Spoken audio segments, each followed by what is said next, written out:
I still remember Bert the Turtle. I don't know, you guys see the black and white TV with this guy with a civil defense turtle, and he goes under his shell and says duck and cover and all that stuff.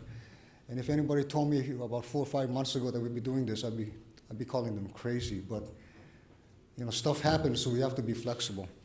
Now, what I would ask is that let me go through the slides, and then if you have questions, we're going to put a panel together so that we can answer all of the questions that you have.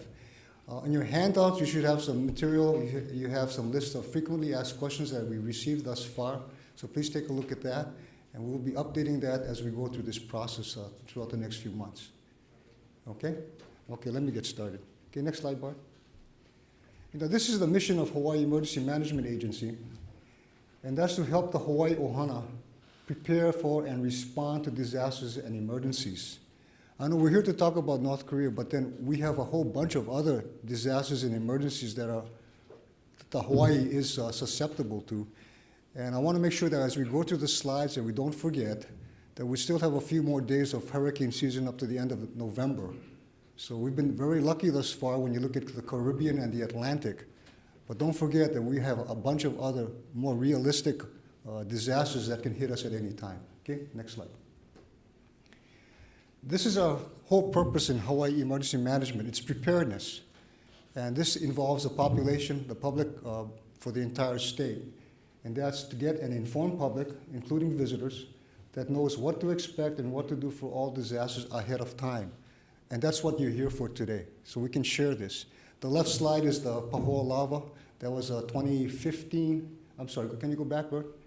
The first slide is the Pahoa lava flow, and that's the lava from Pu'o vent going into the transfer station in Pahoa. And on the right side is a 25-year-old Hurricane Iniki hitting Kauai. And that's the view from the county building looking toward the west. And what's outside of the frame is a 40-foot container that's tumbling down the road also. So again, we've had history in some other disasters. Next slide. Hawaii is vulnerable. This is our, what we call our hazard scale. We do this every year. In order to get FEMA grants, we have to come up with a hazard mitigation plan, and then these are the hazards we're looking at for the last, we submitted for 2016. For 2017, of course, we'll have something for nuclear attack. But the top three on the left is hurricanes, tsunamis, and earthquakes. And then as we go further on, we look at flash flooding, lava. Cyber is a big important consideration right now to the, you can see that as we in the current events of what goes on with cyber. Mass casualty, emergent infectious diseases. And the diseases we talk about is primarily, you remember dengue, and you remember Zika, and you remember that Big Island got hit with dengue, with a dengue outbreak. It took us about 6, almost 7 months before it toned down. But again, the focus was on controlling the vector, the insects, the mosquito, the Aedes aegypti mosquitoes. And when we did that, we really protected ourselves from Zika, which was the next thing to happen. And we did not have any locally generated confirmed cases of Zika in the state because of that. But again, that's getting ahead of it. Okay, next slide. Hurricanes, this is a Hurricane Iniki. How many of you remember Hurricane Iniki? Okay. That's funny because we deployed the National Guard to Kauai, full deployment. We were there for about 6 weeks. And now when I ask the young officers here, especially when I ask them, you guys remember Hurricane Iniki? And they said, well, I was only 16 years old then, so it's kind of hard. But we still have a core that we test and we exercise every year for hurricanes. But that's downtown Kapa'a after the hurricane. Okay, next slide. Earthquakes and tsunamis. The ring that you see up on the left top has the hours. If you look down on the right side by Chile, that's where we've been having the latest scares. 8-point plus earthquakes in Chile, tentative potential for a tsunami hitting Hawaii. But in those 2 cases that we had since 2014, there was no, we stayed in a watch condition. We did not go into anything higher. The one that scares us and keeps us awake at night is the one up north, the Aleutians. You remember the Tohoku earthquake and tsunami in Japan? You know, we had an effect here in Hawaii. But the one up in the Aleutians, potential for a 9-point plus earthquake, we call it the GAT, G-A-T, Great Alaskan Tsunami. And that's why if you look on the websites right now on the tsunami inundation or evacuation zones, there are 2 levels. one for a normal tsunami, and one for a GAT. And that scares us because, or it keeps us up at night because it's only 4.5 hours. So from the time Pacific Tsunami Warning Center gives us a warning to the time when we try to evacuate people out of the inundation or evacuation zones, we have only 4.5 hours.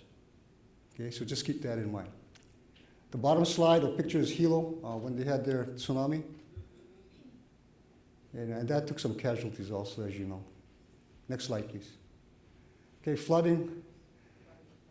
The top one is the Kaloko Dam. The bottom one is the Iao Valley flood that happened just last year. If you remember, last year we had Tropical Storm Darby that dumped a lot of water in Honolulu. H1 was flooded, cars were floating. And then right after Darby, we had two more. I'm sorry, what were the two? Madeline and Lester. If you remember, these two storms are coming back to back, hurricane status. We were activated, tracking them. And then when one went north, one went south, we said, fantastic, we're good. But then this one unnamed disturbance, rainstorm, parked over Iao Valley in Maui, flooded out the Iao Valley, took some homes with it, and we got a presidential declaration for that. So it's not a matter of the named storms or the tropical storms, hurricanes. It's always susceptible to any kind of rainstorm that accumulates over an area and can create a flood. Okay, so we did get a presidential declaration on this Maui flood. Okay, next slide. Okay, this brochure, Arlena is waving it in the back. You should have that passed out today. It talks about the 14 days. It talks about what supplies we would recommend. And just a real quick story in the 14 days. As we work to the plans to recover from a major hurricane or tsunami, if the port of Honolulu went down after getting hit by a Cat 5, Cat 4 hurricane, as we looked at our current plans, we had anticipated or assumed it would take 7 days to get the port back up in shape. But you see Puerto Rico and you see some of the other events. We had gotten ahead of this by increasing the recommended emergency supplies to 14 days, and this came out about in April. So that came out, and that's all we had 14 days right now. So we anticipate if the port goes down and we all get stuck and we don't have supplies coming in at the Port of Honolulu, which is our only deep draft harbor in the state, that we're asking the public to try to take care of themselves for 14 days so we have time to put the infrastructure back up. Now, if you were to ask me, what do you guys think about how many people in our public have 14 days of supplies? What do you guys think? How many think everybody has that? There's one, that's good. Okay, but that's the reason for this. We're not coming up, these are recommendations. I cannot, and I don't want to pass any kind of regulations because we couldn't enforce it, but this is the recommendation so that you can take care of yourself for 14 days ahead of time while emergency management and government personnel can get the resources in to put things back to normal. But that's what we're asking for, and that's why. Now, there's some criticism about the water. We're talking about probably a gallon of water per day per person. But again, what I emphasize is, my wife is back there, and we buy so much water from Costco. But what I would suggest is get some water like that in bottles, but then get the containers ready so that you can fill it up with water before the event and cover it so that you have water available. Okay, and a gallon per day per person is just recommended. I mean, everybody's going to have to suck it up.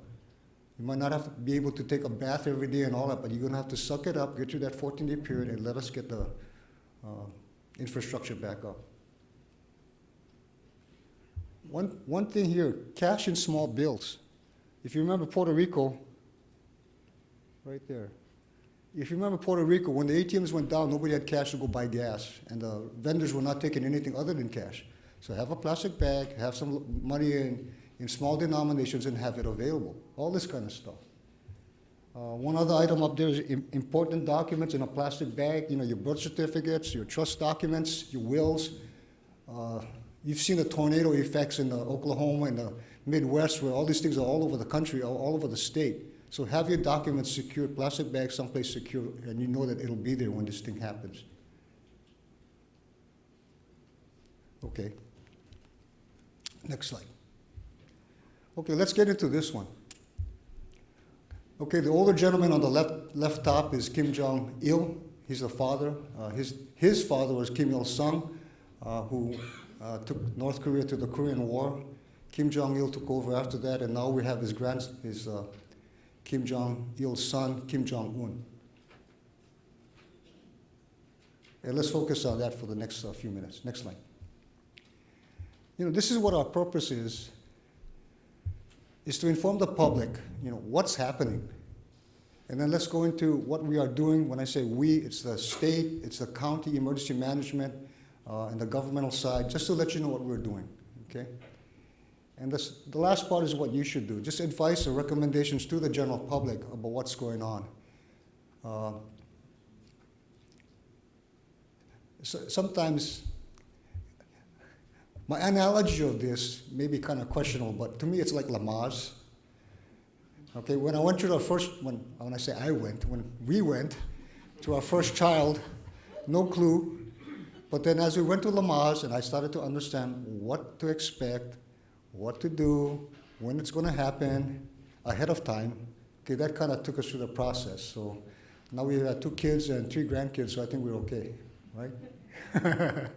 But anyway, that's what I'm trying to do with us. That's what we're trying to do. Just give you an idea what to expect and what to do ahead of time, so that we're not running around not knowing what to do if it happens. Okay, next slide. Just as an aside, about a week ago, I don't know if you've seen it in the Honolulu Star Advertiser, they took a poll. And it was not a scientific poll. It was not something we commissioned. But they were asking us 4 questions. What do you think of the state's efforts to prepare Hawaii residents for the possibility of a nuclear attack? Perfect question for us. And the one answer is it's necessary regardless of the possibility of an attack. There's about 532 votes. The second one is it's not necessary with such an attack. Preparation won't matter. And there's 490 votes. And the third one is it's not necessary. The possibility is too low, 110. And B, it's necessary because the possibility is high. So if you add up the one that it's necessary, we come up to about 51%. If you add the ones that say it's not necessary, it's about 49%. Okay, so that's where we are right now. So that's an idea of what the public perception is. So next slide, please. Let me take you through some of the misconceptions, and we've heard this throughout the process of putting this together. The first one is we shouldn't plan at all because it will never happen. And if you see our reports, we use the term unlikely, very unlikely. But the premise that we should not prepare because it will not happen, I think we are not doing what we're responsible to do. So, in fact, just today, if you watch the morning news, you had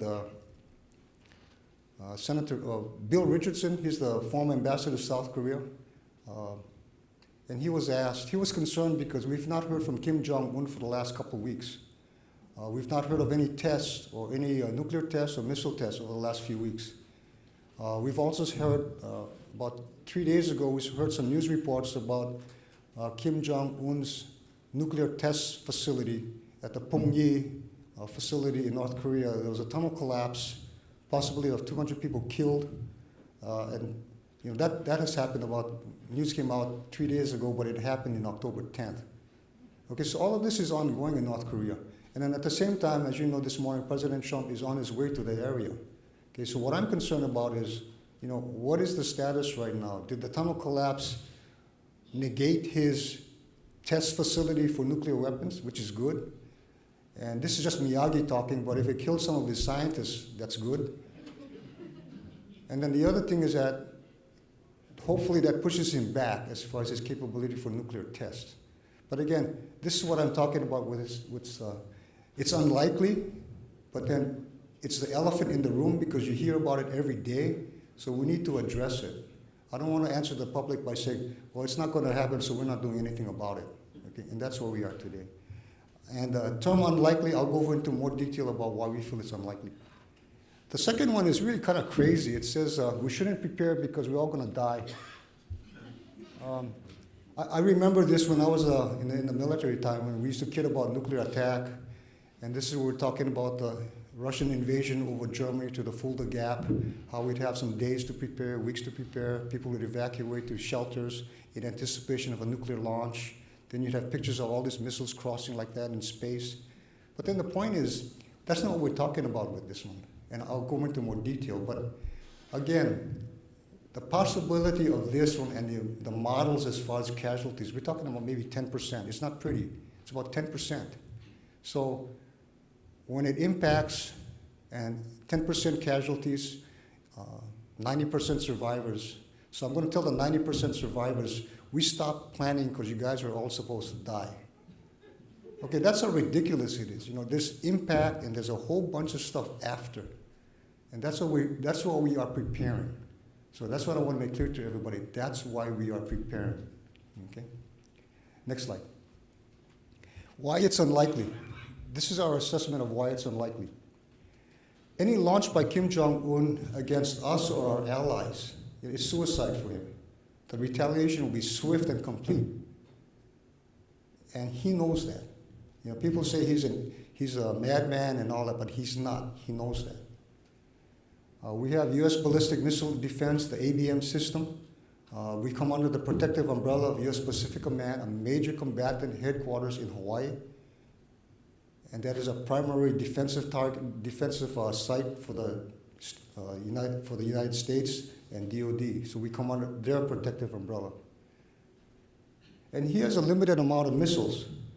And there are many, many closer in targets that he is guaranteed of hitting, such as Japan, South Korea, and even continental United States, because if he heads it that way, he'll hit something. Hitting Hawaii is a very tiny target, even Guam. Guam is a very tiny target for him.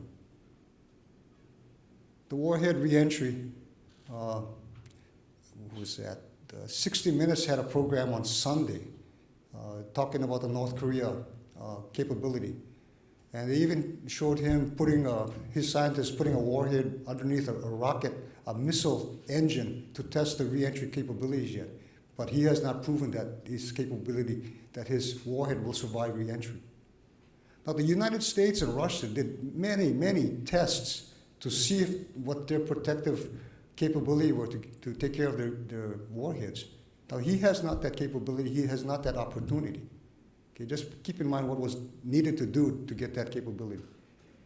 And then the detonation altitude. If you check open source sites, they talk about EMP, the higher the better, ground burst, all these options, but he has not demonstrated that he has an ability to detonate it at an altitude that he wants to do. Okay, so all of this is unknown at this point in time. And you put this all together, that's why we deem it unlikely at this time. Okay? Next slide. Now, these are our planning assumptions. In order to do a plan, you have to make some assumptions. And based on those assumptions, you work your plan. So the first one is that, which is pretty obvious, DPRK, or North Korea, is developing ballistic missiles with technology and to put a nuclear payload that can target Hawaii. Okay, that's the assumption. That's why we're doing this. The launch would likely occur without prior warning. U.S. Pacific Command will detect the launch, however, may not be able to destroy the missile launched at Hawaii with absolute certainty. One of the assumptions, again, is where the target is going to be. And we've assumed that it'll be Honolulu, primarily in the Pearl Harbor, Hickam area. However, we still have to plan for the entire state because he might miss. We don't know what his target capability is. So this is a whole state preparation event. There is no relocation of residents and visitors planned or will be attempted in advance of the missile launch. You know, as we scrubbed all of the old plans during the Cold War, there was a plan to move the people of Oahu on Honolulu to Maui, Big Island, and Kauai. Okay, the population has almost doubled since then, and there is no capability to do that ahead of time. And not knowing what the missile will impact, it kind of obviates that whole idea right now. As far as the missile payload, you know, it's when we do plans in the military, we try to make it expandable, or I forgot what the term was. You can expand it as you go along based on assumptions. Scaled, correct. So when we first started this, we used the Hiroshima type. Thanks, Rolina. Thank you. But when we first started, he was testing something like a Hiroshima-type weapon with a 15-kiloton device, detonated about 1,800, about 1,000 to 1,800 feet above ground level, AGL. So we started with that. Then he tested. And on September 6th, he did another test. It was over 100 kilotons. And based on that, we felt that we needed to up it. So we put it up to a 150 kiloton device, detonated about 1,000 feet above ground level. Okay? And a kiloton is a 1,000 tons. So Hiroshima was 15,000 ton device. This one we're anticipating or planning for is a 150,000 ton kiloton device. Okay, that's the scale that we're talking about. And that's what the second to the last bullet talks about. And item 7 is that what we're starting right now is that, as Hawaii prepared for this over the last couple of months, we've been getting inquiries from other states, working with Guam also about, hey, what are you guys doing? Why are you guys doing this? And like I said, this is because there's an elephant in the room and we have to address it. So people are asking us, what are we doing? And a lot of the stuff that you have in front of you have been sent to other states for their review and use. So, but what number 7 says is that right now, weekly, we have teleconferences with Department of Homeland Security, working with FEMA, talking about how we're advancing our plans with respect to the after the post-impact and how that's going to work. So we're getting more and more federal guidance on how to, what to expect and what to do for an impact. So that's ongoing right now. So these are the assumptions we're working on. Okay, next slide. These are just some perspectives. Cold War risk was pretty high because we had all this tension in the Soviet Union, United States. This is ongoing during the Cold War. Vulnerability was pretty high, mainly because of, we had no anti-ballistic missile defense either side. They launch, we'd launch, and the only thing that was protecting us was this thing about mutually assured destruction. It was suicide both ways. So that stopped. Okay, next slide. This is what we assess right now with North Korea. The risk is low because what I mentioned earlier. We're talking about one rogue nation, and I'll go over more details on that. Vulnerability came down a little bit because of ABM, the anti-ballistic missile. The other thing to keep in mind is that North Korea has no detected or we know of no anti-ballistic missile system that Kim Jong-un has. So once he launches, he's defenseless against our retaliatory attack. Okay, next slide. This is what we have for ABM. Joe, you went over to Alaska. General Logan went to Alaska, and then he's seen the interceptor base, the missile base in Alaska. And what's very interesting, it's run by National Guard soldiers. So as the National Guard commander here, Joe went over, General Logan went over, briefed up about what the capabilities were from Alaska. There's another intercept base in Vandenberg, California. But as we go through this thing real quickly, we start here with the missile launch, and that's detected by satellite and radar. And the other thing is that, just keep in mind that North Korea, you have the Sea of Japan, we have Allied and US ships within that area. We have Japan, and then we have other ships in the area with radar and other capabilities. So the missile will be detected right away. As it launches, the warhead will deploy. And at this point in time, all these radars here will be tracking it. Does this look familiar to anybody? Okay, you see it in Pearl Harbor a lot. It goes back and forth between us and Alaska. But that's a critical component there. So that's the golf ball in Pearl Harbor. All of it tracks. And at this point in time, the missiles launch either from Vandenberg in California or from Alaska and intercepts prior to coming into the atmosphere. And that's what's been tested on and on and on and on. Now, the thing to keep in mind is that as he keeps launching and he tests, we are getting data from his missile launches and what their capability are. And at the same time, our ABM capability is increasing as we go along. And just keep in mind that this is a priority for our Defense Department to continue development of our ABM system. So we're progressing on that line too. Next slide, please. Okay, just again a comparison, pre-1980s on the left side, Cold War, Soviet Union. At that time, we had a Civil Defense Act. So the feds came in, gave us all of this money to develop the fallout shelters with the yellow signs. I think the city and county had about 400 at one time, and so on. And these were stocked for a while. But as the Cold War ended, funding stopped, focus on this hazard or requirement faded, and they just stopped. Days and weeks to prepare. As I mentioned, the tension between Russia and us would be developing, so we'd have time to prepare. And there was a relocation of the population upon presidential order. We had a comprehensive fallout program, pre-positioned supplies, and at that time we were talking about million-ton range devices, multiple, you've heard of MRVs or multiple reentry vehicles, one missile with 405 warheads. Okay, we've come away from that. That's not what we're having now. So current rogue nation, we have no federal funding right now. The warning time is less than 20 minutes. And we'll go over that in more detail. There's no relocation plans because we have no time, and we don't have that capacity. There is no designated fallout shelters. Now, when I say designated fallout shelters, these are the ones that have been examined, assessed, and certified as shelters. We have shelters, we have buildings that can be used as shelters, but they have not been assessed. And one of the things that we do in the outreach program is give you an idea of what to look for when we look for shelters. But there are no designated shelters anymore. There's no shelter supply caches with the medical or food supplies. And we're talking about kiloton range devices or 1,000-ton warheads. Okay, next slide, please. This is an example. This is one of our tunnels when we had these shelters available. But this is a recent condition.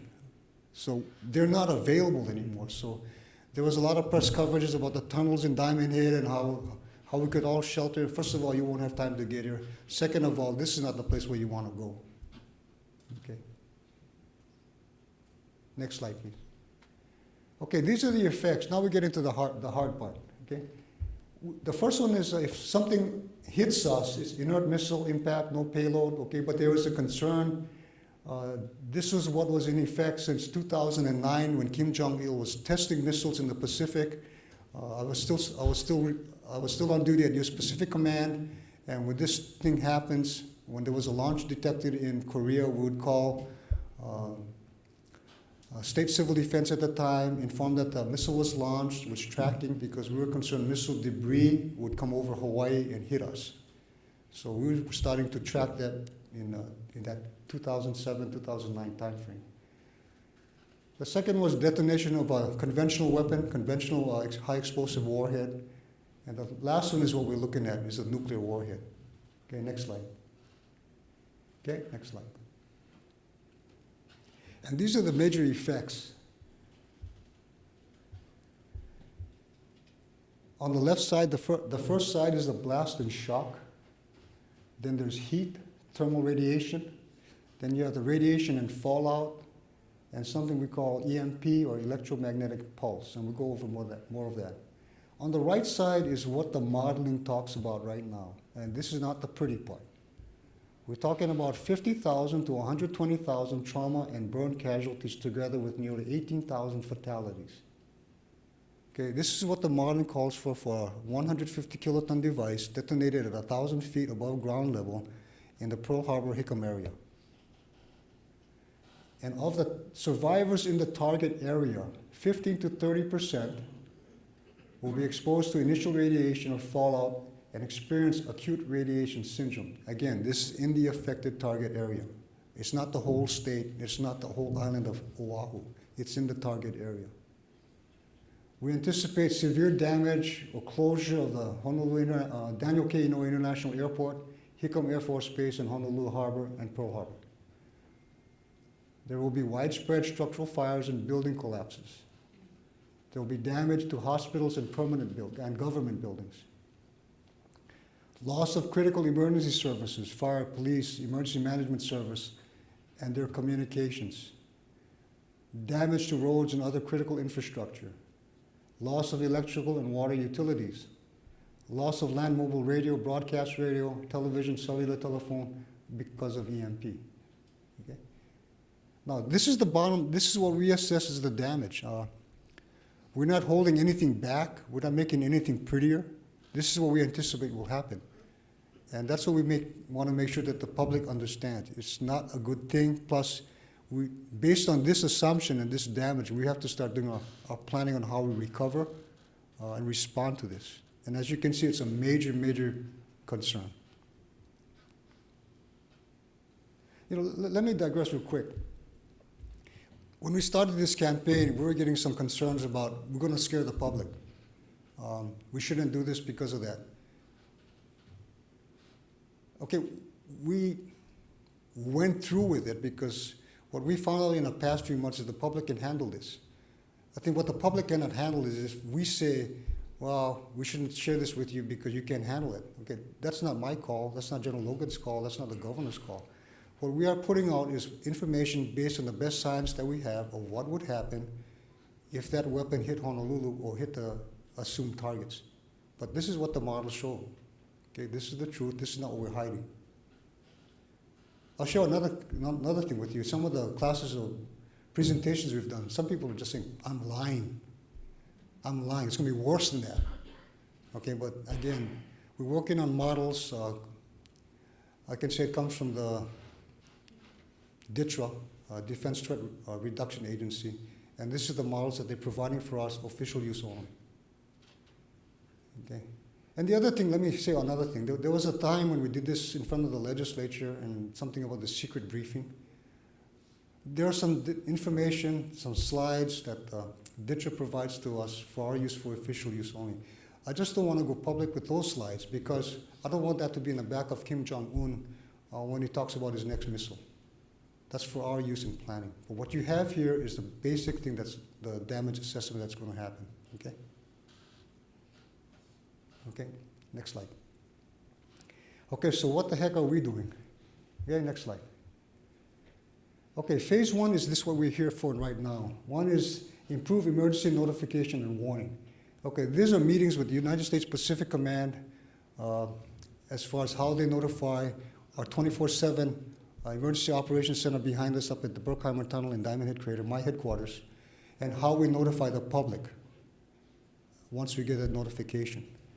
And give you a real quick highlight of what happens is that when, okay, I'll defer that. I'll let you guys know what PACOM does when I go to the other slides. And then upgrading the siren warning system. You may have heard a lot of talk about the new siren tone that'll come out after this. It's not a new siren tone. We're reinitiating the old air raid siren. It's an attack alert siren, and you hear that. We have a sample of that today we can share with you. And we'll go over when we're going to do that. And then EAS. EAS is Emergency Alert System. That's the crawlers on the TV and announcements on the radio. You hear at the beginning of the month when we do the test. And then the WEA is the Wireless Emergency Alert System. That's if you sign up for example, city and county info. What is that, John? HonoluluInfo.gov.com, right? So if you sign up for that, it'll come on your handheld communication device about any kind of warning or thing that's going to happen. Okay, so we're working on that right now. Conduct initial analysis and planning. This is what we've been doing over the last 3 months. We did a nationwide survey about what other states are doing, and basically other states were not doing anything. And they're asking us for what we're doing. But right now, I think there's more of a ramp up in their preparation. Okay. The last one is develop public awareness, preparedness, response guidance. That's what we're doing today. I forget how much we've done already, Arlena, but we've done on and on and on. And it's really gratifying for us to see the public interest in this so we can pass out this information. And that's all we're doing right now, education and information. On the right side is phase two. Now this is the hard part. This is post-impact. And what we've done is worked on established working groups in public information, education, emergency medical care and fatality management, radiological monitoring and decontamination, the effect of electromagnetic pulse and contingency communications, recovery and restoration of essential services, and then restoration of critical infrastructure. Because this disaster is unique, these are the working groups that are coming up with how we respond, how we recover, and get back to normal in Hawaii. Okay, this is the analysis of the launch, what happens in the 20 minutes. Now, U.S. Pacific Command, the JOC is the Joint Operating Center on the left side top, starting with elapsed time 0 with a missile launch. U.S. Pacific Command, with all of the radar and satellite systems I showed you earlier, will detect the launch. And what happens is that once the launch is detected, there is what they call a missile event conference. It's either VTC between Pacific Command, Northern Command, and NORAD, and they discuss what the trajectory is, where the intended potential targets are, and they start getting ready to launch the anti-ballistic missile systems. But in the meantime, U.S. Pacific Command will call us directly on an emergency phone, and we'll get word from U.S. Pacific Command that a launch is inbound, and that takes about 5 minutes. Now, as a second backup communication or a simultaneous communication, FEMA has a member within that same community or same meeting, and using what we call NAWAS, the National Alert Warning System, will alert us by their telephone call automatically. So whichever signal we get first, either PACOM or NAWAS, that'll trigger us as far as our notification to the counties. Now, if you look in the middle block on the warning part, okay, now we're here. 5 minutes have passed. We have 15 minutes left. I need 3 minutes to do this.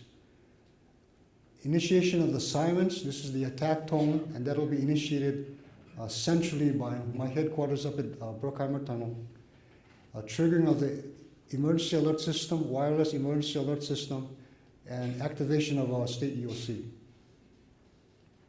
Okay, so that'll take about, say, 3 minutes. So the public will have about 12 minutes, but then there's always this hesitation time where we're thinking, wow, is this for real? Whatever. Okay, so that'll take a few more minutes. So we're looking at maybe about 10 minutes.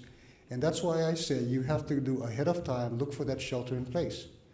You won't be able to call your wife, your spouse, go to the school, pick up your kids, and find an appropriate shelter. Okay, for example, right now, today, where would we go? Okay, concrete building, get away from the windows. Well, actually, you're in Diamond Head Crater, so it's a big foxhole, so that's pretty good. But then we get to the center of the building, get away from the windows, and we would hunker down. But now, where are your spouses today? Where are your husbands and wives today? If they're here, great. But if she's at home or he's at work, where would they go? He or she and you should know that ahead of time, so that when you hunker down in the middle of this building, you're not worried about he or she because you have a plan. Same with your children or your grandchildren. If they're in school, we are working with Department of Education about facilities. Again, same thing. The schools already have a shelter-in-place program. That's the kind of ahead of time planning we're looking at. And if you have that in place, when you take shelter in place, you're not worried about what your family is going to do because you know ahead of time. Okay, so that's what we're proposing. But again, this goes not just for this event, for all events, for the hurricane, tsunami, and so on, all of this ahead of time. When you're driving to work, if something happens, where would you pull off? Where would you go? Is there a building along the route that you can stop and go to? And so on and so on, all times of the day. And that's probably the individual action that we're talking about. We'll go into more detail on that when we go over the template. But for nuclear events, get inside, and stay tuned. And that's the general guidance to the public. But there's more homework to be done about what kind of facilities you need to find and get into, and that's a lot of personal planning on your personal schedules and the times of day. And I got to share with you, the point is that we had a couple of people say, you mean we pay you guys all this money and all you're coming up with, stay inside, get inside, stay inside, and stay tuned. But with 15, 12 minutes, you don't want to be reading a plan. You want to be able to immediate action. We call it battle drill in the military. If something happens and boom, you do this, automatically. And if you check the literature on this about nuclear attack, these 3 steps will save more lives than anything else. Okay. Next slide, please. Now, this is the siren system. Okay, you see these things all through the state. We're in the middle of our siren upgrade program, so that's ongoing right now. But then every month, you hear the steady tone. The first workday of every month, Arlena will put out a press release. It'll talk about the monthly siren test will occur on this day, and so on and so on. So the steady tone is what you hear every month, workday. And all it tells you to do is, what does it tell you to do? This is sharing, not a test. What does it tell you to do when you hear the siren? All right, turn on your radio, turn on your TV, find out what's going on, okay? So that's what that does. Now this attack warning siren tells you something different. It tells you to seek shelter immediately, okay? Arlena, you want to play that? Does it have to go to mic? Why don't you bring up forward so we can put it on the mic?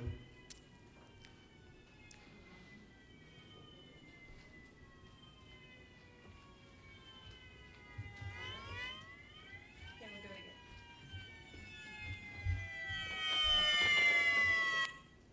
One more time, sorry.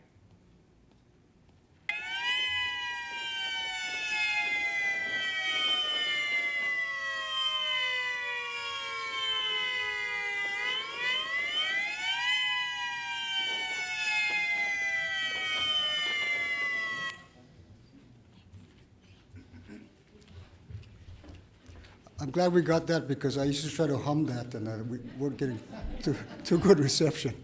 But you know, it's not a new tone. It's something that we used to use during the Cold War.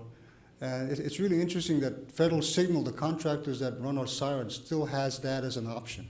So, and the point is on December 1st, we're going to start doing this as a test. And what will happen is you'll hear the steady tone first. There'll be a delay. Then you'll hear the new, the reinitiated attack tone. And then for the people living close to Kalaeloa, Barbers Point, you also have a third tone, which is the whoop, whoop, whoop tone, which is the hazmat tone. But I think you guys have that already in place.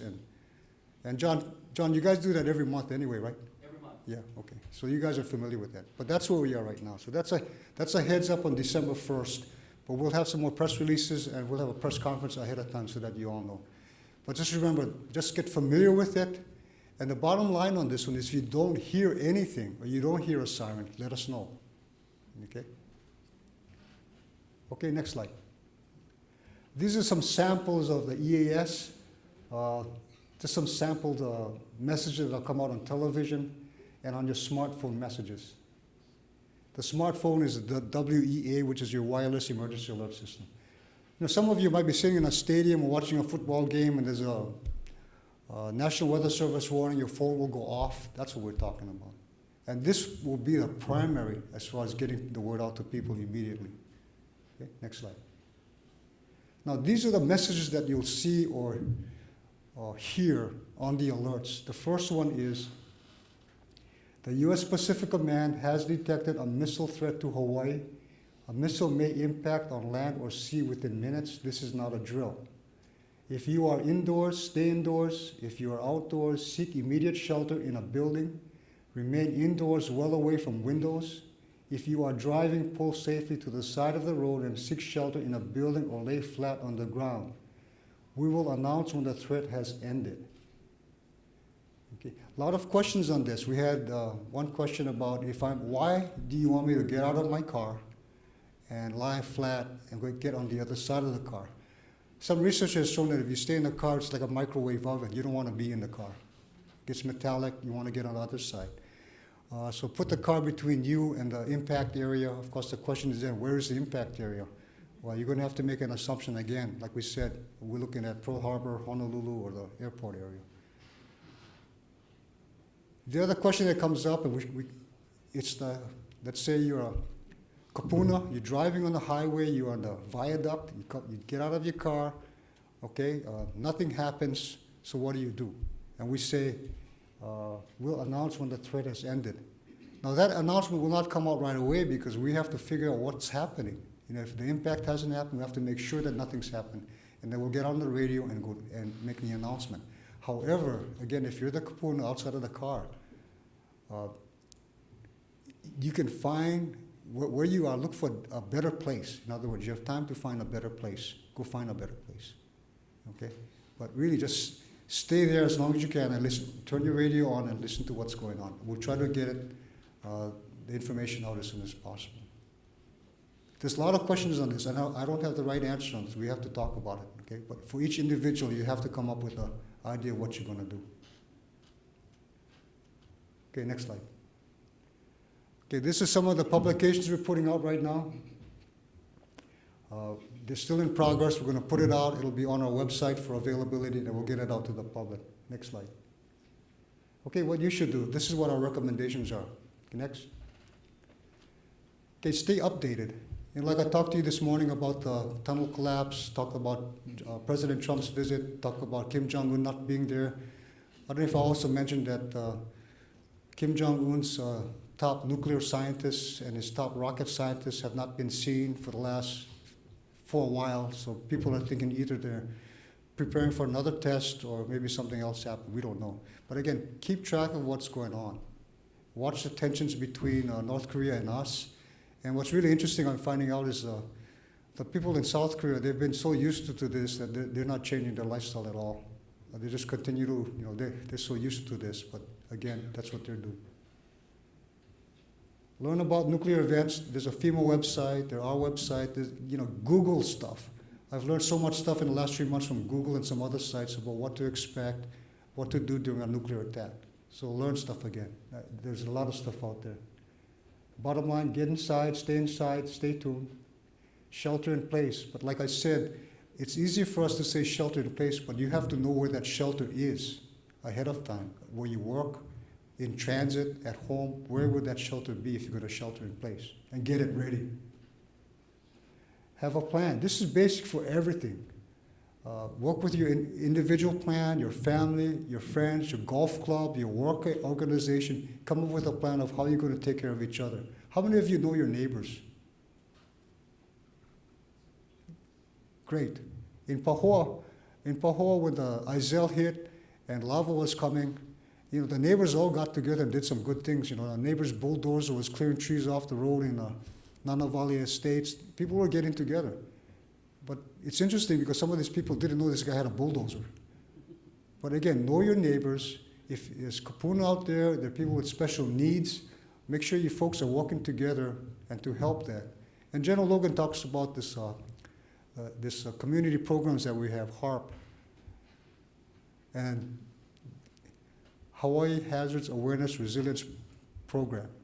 And that's the community organizations that get together with a spark plug and everybody gets together to have a plan to take care of each other. Okay? So that's important. But know your neighbors, help each other when this happens. And the drill, automatics has got to be automatic. There's no time to call family and friends. We went through that. You got to know what to do when it happens. The 14 days is interesting. I've given this briefing so many times, I forgot if I said this in the beginning, but the 14 days came up because when we assessed the harbor, it would take longer than 14 days to do it. So based on that, we upped it to 14 days. Now my wife is waving something in the back. So what have I forgot?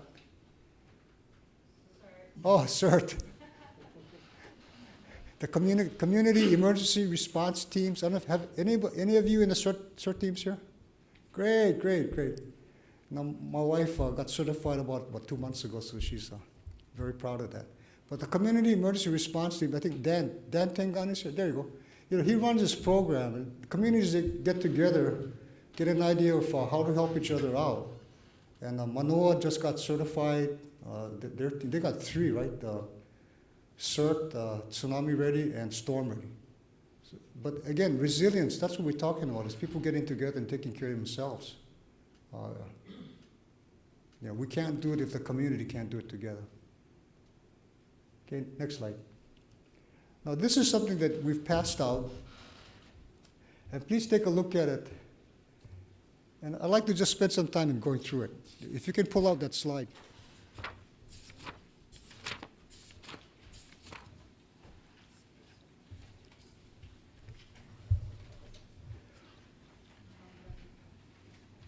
Now, this is our basic guidance for nuclear attack. If you look on the left side is the trigger. We're looking at sirens, sound with the attack warning signal. You have emergency alert system advisories. You have wireless emergency alert system, things on your phones. And the worst case is if you know nothing other than a brilliant white flash. Okay? So the three things to do is get inside, stay tuned. And then the next block talks about the actions. If you're indoors, stay indoors, well away from windows. If you're outdoors, seek immediate shelter in a building, preferably concrete, such as a commercial building, parking garage. And if you're driving, pull safely to the side of the road and seek shelter in a nearby building or lay flat on the ground. But do not look at the light. And the reason for not looking at the light, the intensity is like the, what do you call the eclipse. You can get blinded immediately. The rationale, stay inside is remain sheltered until you are told it is safe to leave or 2 weeks have passed. Now, the 14 days is something, I related it to the port closure, but if you look at the radiation decay rates, the 14 days is at a time when it's pretty safe to come out. Okay, but we'll talk about that some more. And you may be advised that it is safe to leave your shelter for short periods, and electrical, water, and other utilities may be severely disrupted and unavailable. That's what we're talking about, the emergency kits. And then listen to your local AM/FM radio about when to get out. The rationale is in the last column. You have only minutes. Surviving the immediate effects of the blast and shock, you need to get under cover. You need to take shelter, and that's the whole purpose of that, get inside. Now, one point is that we talk about shelters. The fallout shelters that we talked about earlier, they're no longer designated shelters. They're not blast shelters. Okay, they're just fallout shelters. So the main shelter to look for any kind of blast is something like concrete, hollow tile, parking garage, or something underground. But if you're in a residential single-family home, get to the center of the house, away from the windows. The rationale for staying inside is the radiation part. Again, just if you can go through that, the main thing is to protect yourself and to keep as much stuff between you and the outside radiation as possible. Okay? And stay tuned. Again, it's AM/FM radios, battery powered. A lot of the highly technical stuff, your TVs, your iPhone, wireless devices will probably not be working because of EMP. Now, the point on EMP is that the only test that we have with EMP is something that happened years ago with a nuclear detonation in the Pacific. It was a 1.4 megaton device detonated at about 400 miles in the atmosphere, and that affected equipment and communication electronic devices here in Hawaii. So that gives you an idea what it is. But beyond that, we have had no experimentation or tests or research on what the effects of EMP is. We can just anticipate what it's going to be. How many of you have AM/FM radios, battery powered? Great. How many of you have the ones with the crank? Okay, great. Those are good stuff, okay? Now, next slide. Now, this is something we found in the Department of Health website. This is on the federal side. And this is a guide. I think we are looking for something like in about the 50 range score as far as protection from fallout. Do you guys have all this slide? Okay. So if you look on the left, single story, basically how we live in Hawaii, except there's no basement. That's all you get in a wood frame house, 2 to 3. Okay. In a 2-story house, the bottom floor is about 3, and if you can get below ground, it's 20. But so we're looking at about 3. Three-story house, same thing. You look at that in the center part. So we're looking at basements. Okay, we don't have basements in Hawaii. Okay? In a five-story building, again, we're trying to get as low as possible. So you see the 20 in the middle, that's pretty high. It's because it's at the center of the building. It's away from the roof where fallout can collect, and it's away from the flat ground where fallout can collect. But if you go into the basement, if there's a parking garage and below, you can see the scores increasing. Okay? And if you look at the bottom, it's brick concrete. That's what we're looking for. Now, in a tall a condominium or apartment building, okay, that's what it looks like. You know, the main point is that fallout will accumulate on the flat areas, okay? So we're looking at the ground. We're looking on the roof can accumulate some, so you want to get away from that. Especially up on a flat building, you want to get away from the top. And these flat areas, and also at the ground. That's why you're going to see the scores better in the center or at the ground. But the idea is to put as much stuff between you and the outside flat area where fallout can accumulate.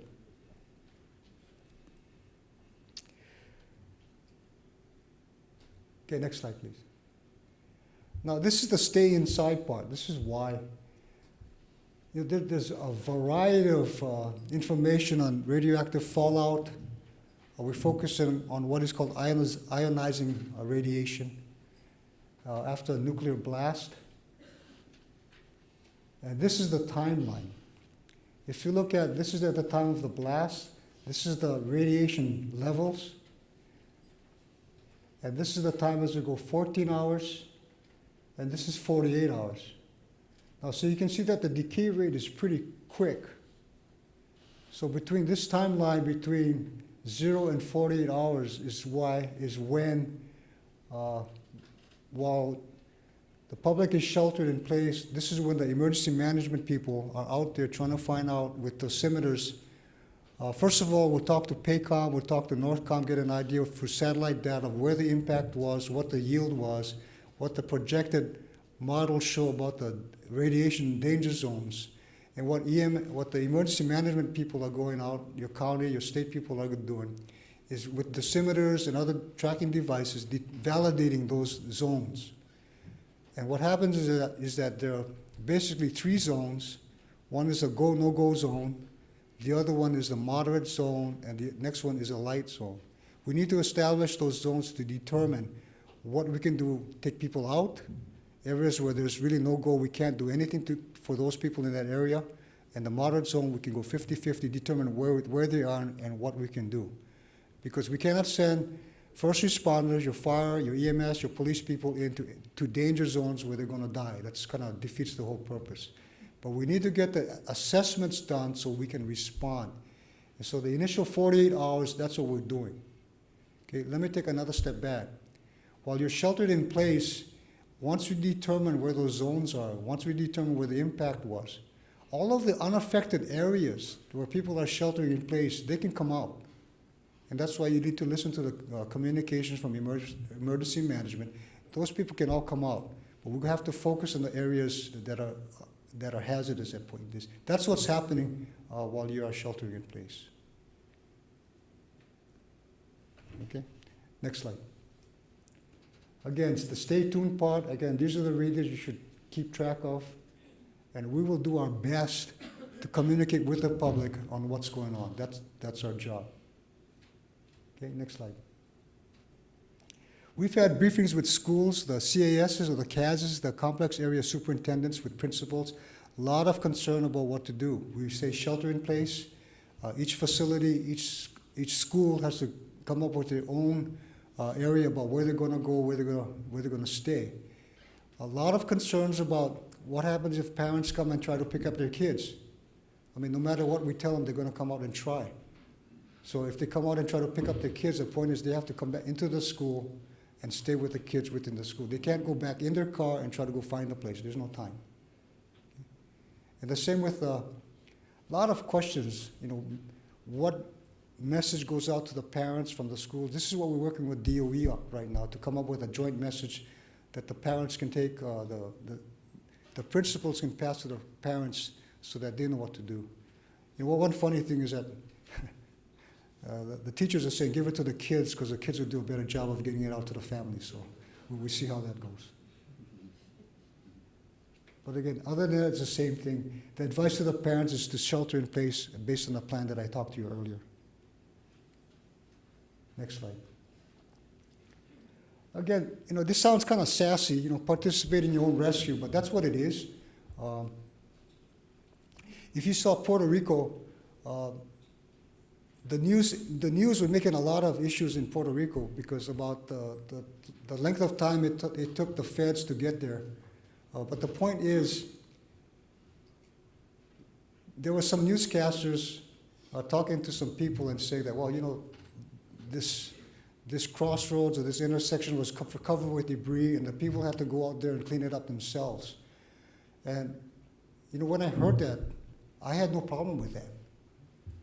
You know, that's what they should be doing. I mean, you can't sit down and wait for the government to come. You have to have a plan in place to go do something yourself. And that's what that term, participate in your own rescue, means. But have a plan. Be self-sufficient for 14 days. Know what to do and when to do it. And keep the threat of North Korea in the right perspective. Okay, next slide. Have you guys seen this? Costco, actually, especially the day before the tsunami or incoming tsunami. And the last thing I want to share with you on this part is that when I learned that people were returning the water the day before, I mean, that's ridiculous.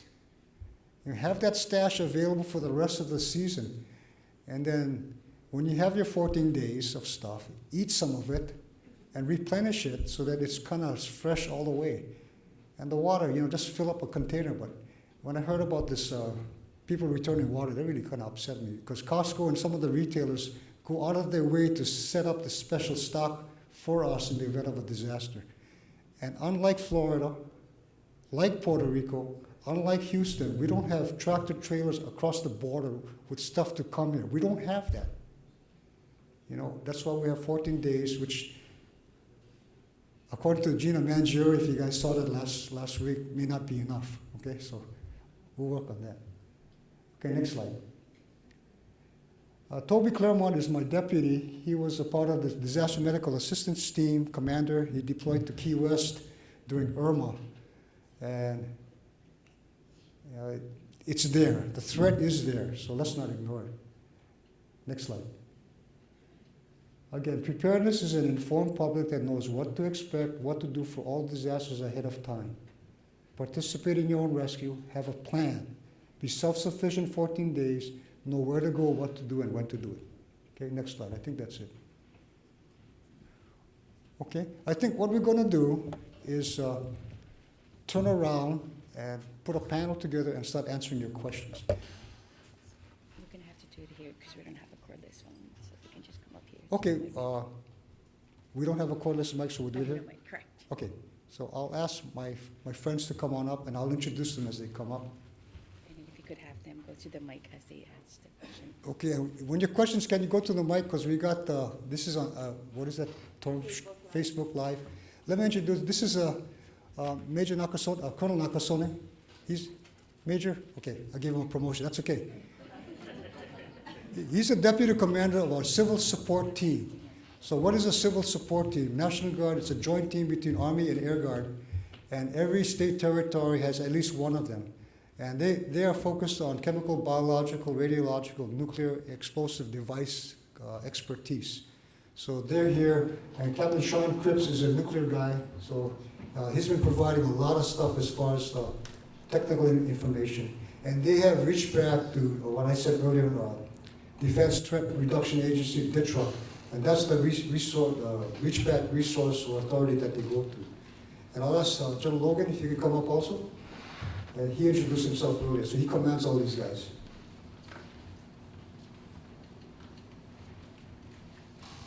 And John, who I should come up to? John Cummings, he's with the City and County of Honolulu. And we've been working very closely with the city and county on how we work with, especially Honolulu. But he represents the city and county, and Yeah, he's here to answer the question. The thing that I gotta emphasize is that the state does not run this. The state is not in charge of all disasters. The counties are in charge of the disasters because they know the street signs, they know the gaps, they know the requirements. They can pronounce all the names. So we're in support of them. I just want to make that clear. I don't tell them what to do. They ask me, they come to us for resources that they don't have. Okay, so what are your questions? I ask if you can come to the microphone up here for your questions, and they will answer it from here, please. I actually got a couple of questions. Please. Please introduce yourself. My name is Edwin. I'm with Kangaroo Sir. You did have a slide that shows sheltered within buildings. Basement being preferable. What considerations are there for building collapse and being trapped in the basement? One question. Second question, radio emergency explosion detonation. How do we protect our radios and FM whatever from the EMP pulse?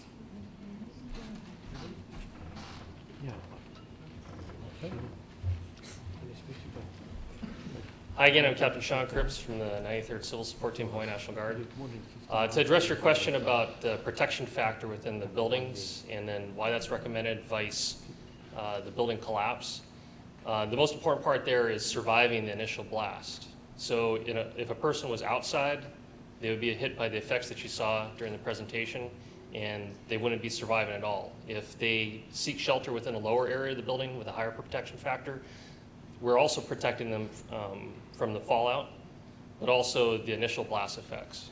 So it's kind of a combined effect there. If you're just in the fallout area, you may not have to worry so much about the building collapse. It's that snowflake-like effect that's coming out, the fallout, and that's really why you're getting down in that lower area. There shouldn't be so much to do with a structural collapse of the building necessarily. But definitely, as some of the information given, in some of the areas that may be impacted by the blast, I mean, you have high pressure effects, high heat effects, and effects from the radiation.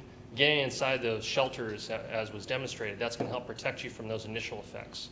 And if you can survive that, then this is the guidance to help get you through the fallout. And then once we get through that, we can get on with the rescue operations from our side. And then your second question, could you repeat your second question again, please? The second question is post detonation. How do you protect your radios? Because that's how you're going to stay tuned, stay informed on post events. So I think in that concern, we're talking about the EMP, the electromagnetic pulse effects. So your small systems like your radios, TVs, cell phones, things like that, they seem to be pretty well protected by just turning them off and especially if they're plugged in, disconnecting them from the grid system. What we understand, and EMP is not really that well understood. I mean, that's a big thing because you only really get to observe it whenever there's a nuclear detonation go off, and that doesn't happen every day. So the EMP effects, what we know about it is if a detonation happens on one side of the island, there's predictions that it could go through the power grid system and affect other areas. So if there's an impact on the town side, it could affect other areas as far away as Kahuku and whatnot through the grid system. So the advice is unplug things that you need if you're at your home or your business that you're going to need for communications later. Turn them off so that their antennas and whatnot are not affected by the EMP, and that should help to preserve your communication systems post-detonation. Does that answer your question sufficiently, sir?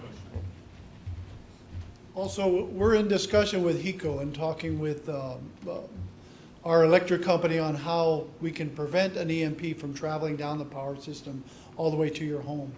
So that's another thing that's ongoing as we speak, and we're working through those issues now. But basically, it's all about, can it go down the power system through the power line all the way to your home? And that's what we're trying to avoid. And that'll keep all of your systems up and alive, as it won't fry your system just because it's outside.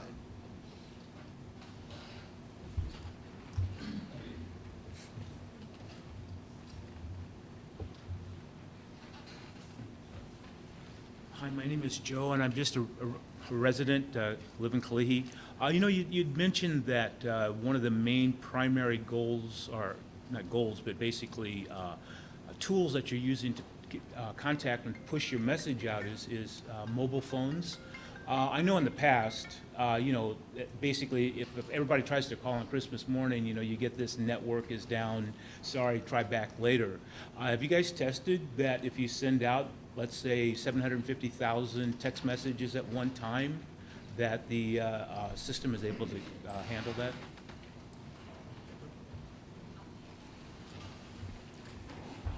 The answer to that is no.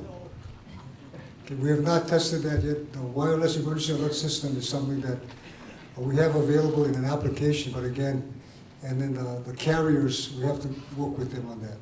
But again, the answer is, did we send out 800,000 alerts at one time? No, we haven't done that yet.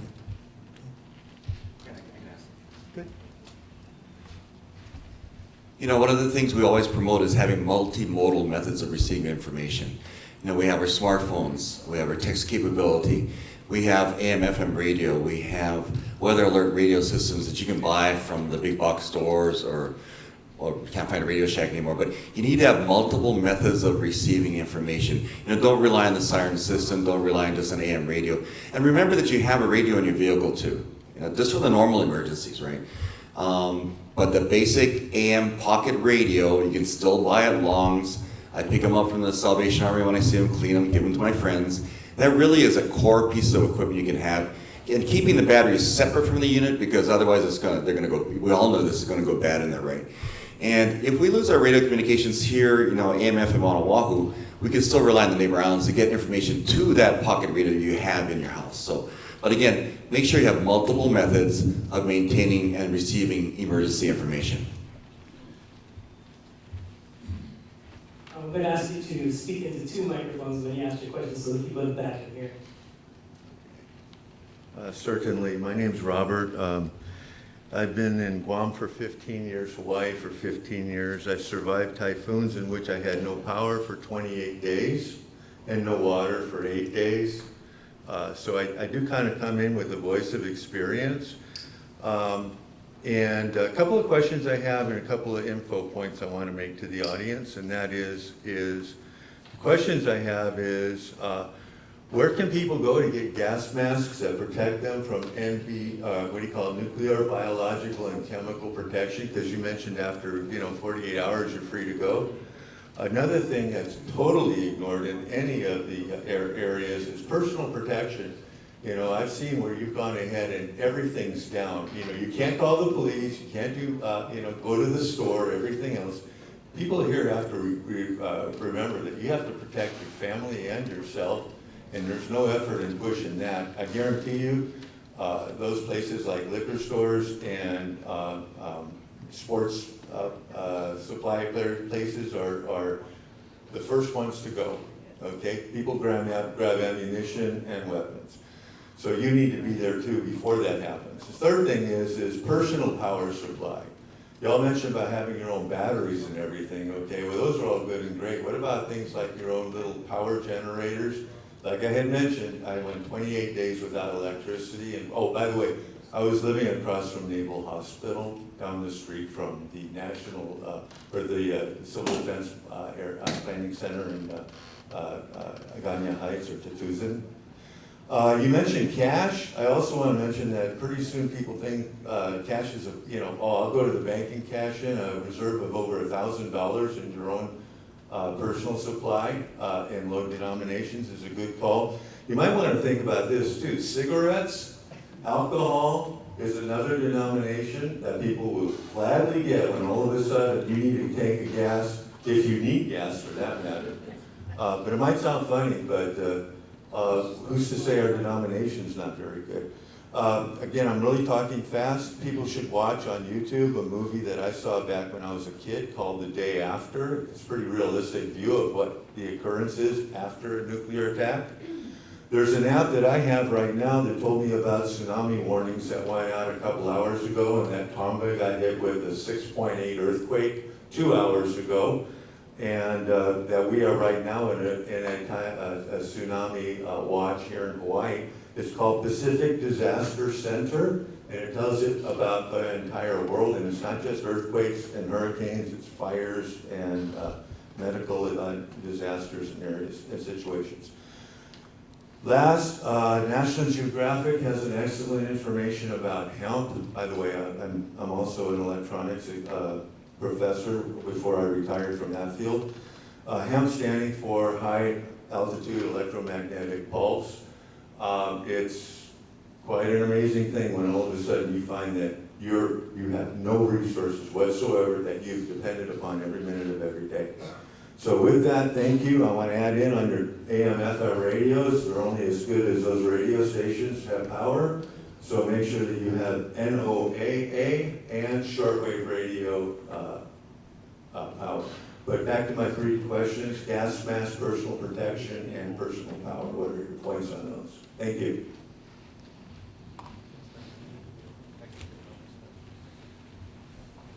So I can answer to the gas masks and other PPE questions, and I'll leave the personal power open for another member on the board. So the main thing we're concerned about, one of the main things in the nuke death scenario is the fallout. You have initial radiation, which you really can't protect against unless you're in a hardened shelter. That is what it is.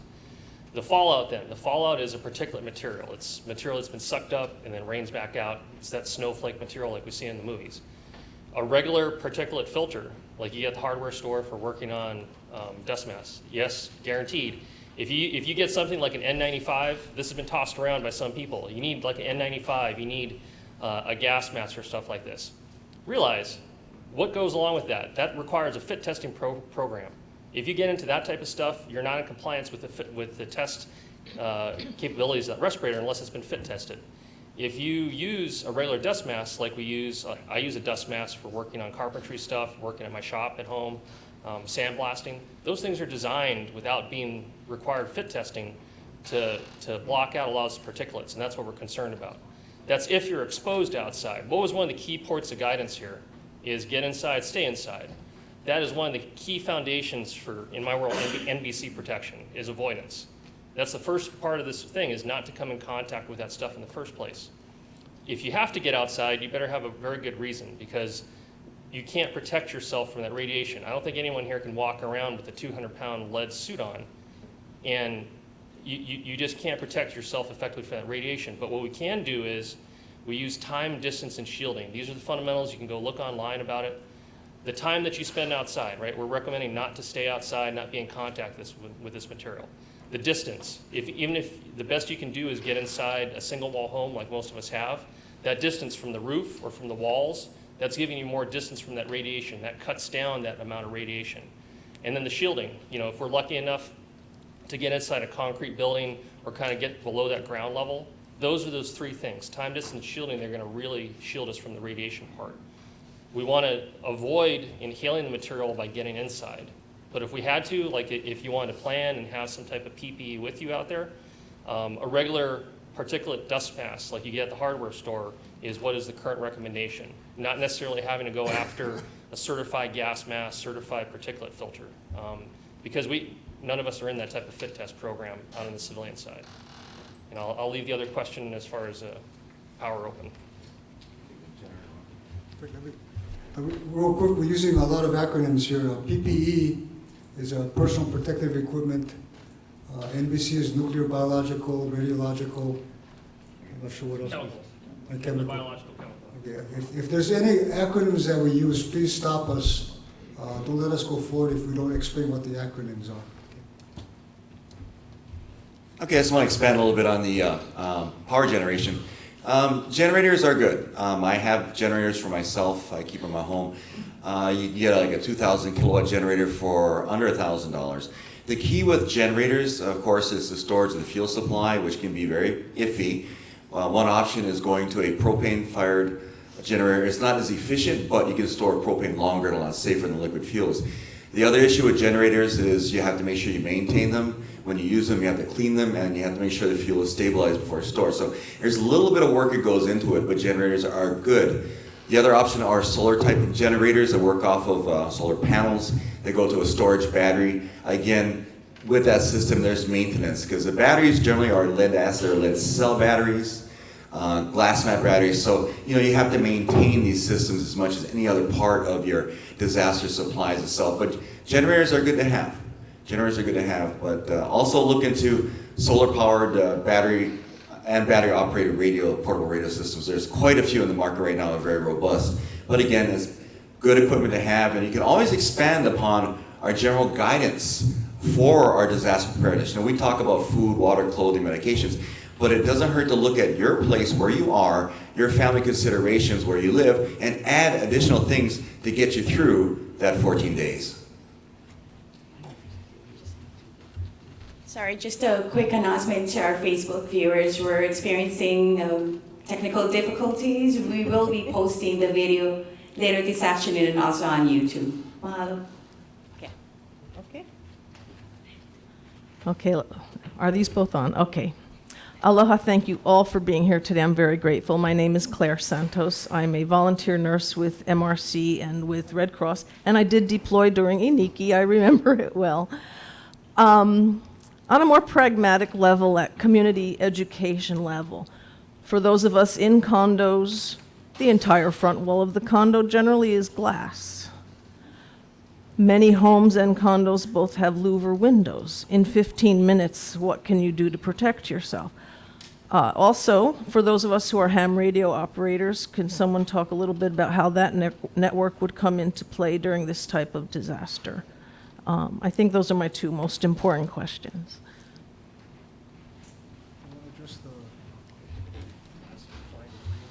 Yeah, the condominium, if you look at can you put that slide back up, Bart, the one with the last second, the one with the condo on it?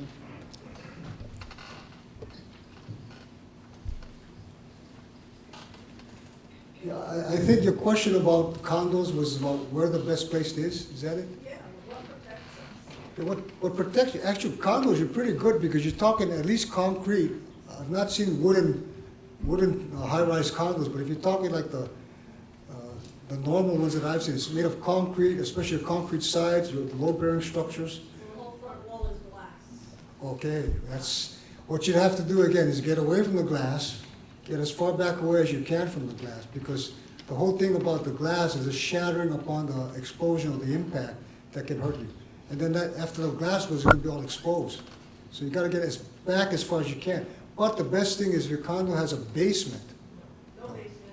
Okay. If you have a friend in the condo that has on the other side of the, that's the kind of planning that we have to do. Yeah. Each building is unique. Take a look at where you're at, and if when we're talking about the 12 minutes or so, you got to get away from the glass and find it as far away from that as possible, and as far toward the center of the building as you can.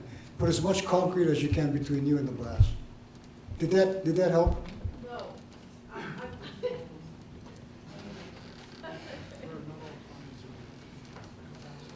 Yeah. Okay. Perhaps I didn't explain that well enough. The front of your condo is glass. The center hallway common area is open to air on both ends.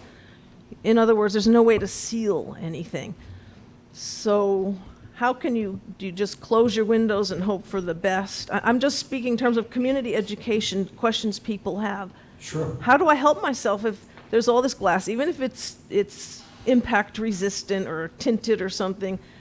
If that glass survives the initial blast, does radiation come right through this glass? Yeah.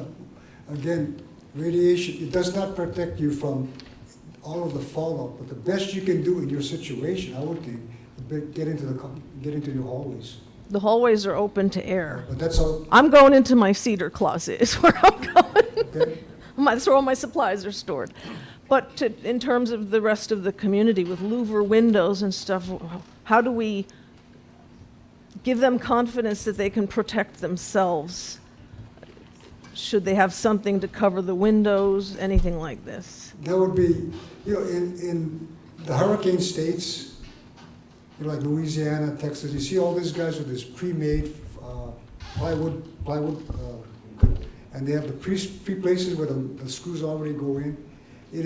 I would suggest talking to the condominium manager association with these things, and maybe he can put together this pre-cut plywood boards or some kind of barrier that can go over the ends of the corridor ahead of time.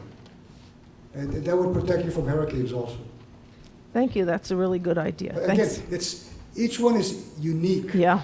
So you have to stand there and say, okay, what do I do? Great question about the glass. The whole front is glass, okay?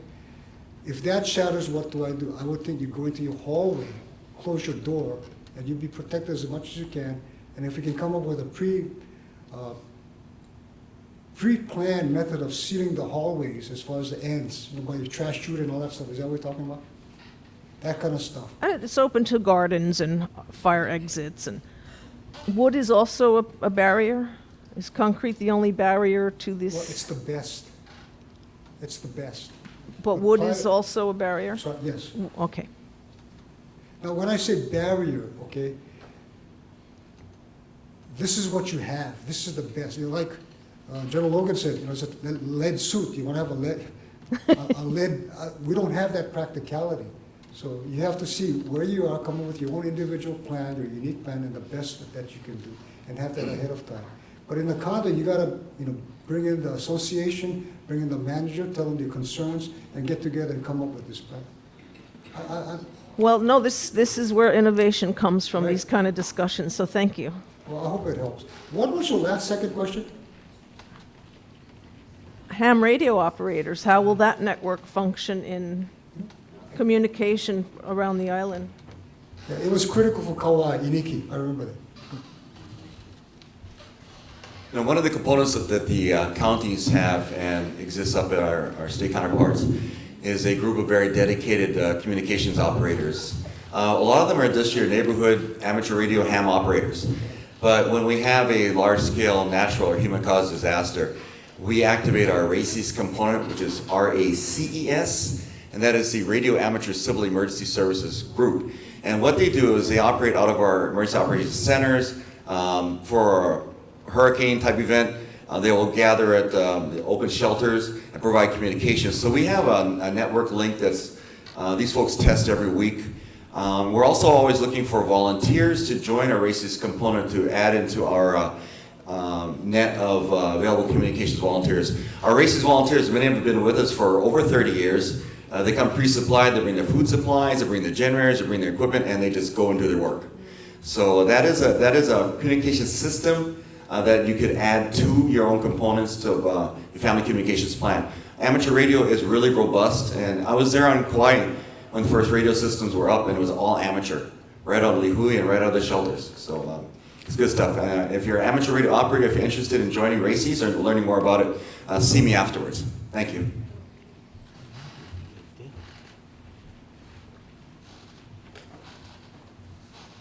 Hello, my name is Lourdes Scheibert. I'm a condominium owner and a member of the Kukua Council.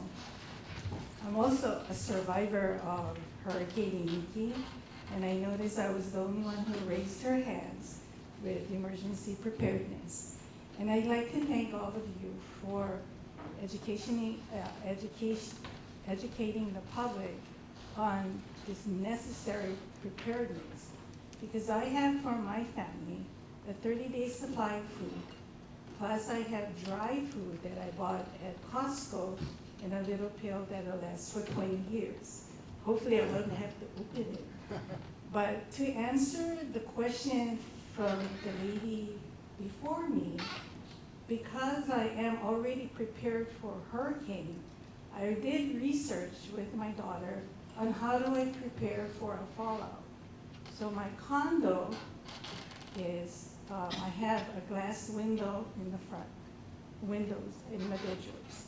So what we did was purchase heavy plastic and duct tape. So if the fallout happens, it happens within 12 hours where you have the heaviest. So we would take the plastic and duct tape it to the windows to stop any kind of fallout that might come in. Physically. Yeah. So then we got painter's masks,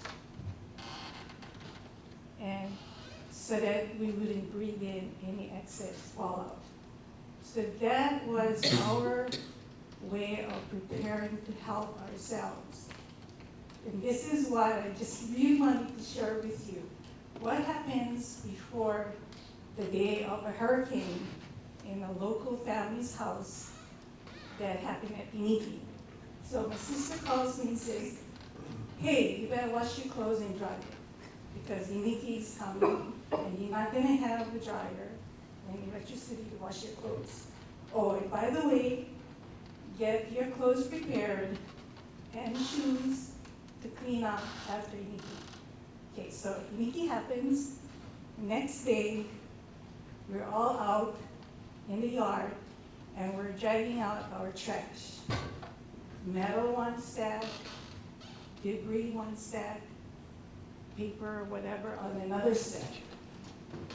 So emergency comes in and the military comes in. So when they pick up our trash, it's already separated, okay? Then we have a barbecue. And everybody gets together in the neighborhood and we take out from our freezers our food and we have a barbecue. Meanwhile, in my area, I was out of electricity for 45 days plus. In that time, the most necessary things that I needed to help my mother, who was 82 years old at the time, was to refrigerate her insulin. Alolike at that time was prepared for the kupuna, and within 7 days, they came out with little coolers with ice. So maybe every 2 to 3 days they would come out and we would exchange. So we were able, my mom and I were able to survive. I lost a lot of weight, which is good. I could afford to do that. But this is the system that Kauai has to help each other and to help our neighbors, to help ourselves. Your emergency responders, you need to help them to do the job that they need to do so they can be safe also. In the matter of a generator, which I have 2 of them, the thing that Kauai did that was not a good thing was some families were hooking up their generator to their house panels, which is not really a good idea because once the electricity was on, there's a feedback into those lines that were supposedly not operating. So that's a risk factor for the linemen, to be very cautious about doing that. In fact, don't do that at all. But thank you for letting me share with you our experience on Kauai. And in fact, we had a t-shirt that said, I survived Iniki. Kauai is not for wimps. Thank you. To expound further, as Vern said earlier, we have the HR program, Hawaii Hazardous Awareness Resiliency Program, out of the City and County of Honolulu and the State Emergency Management Office.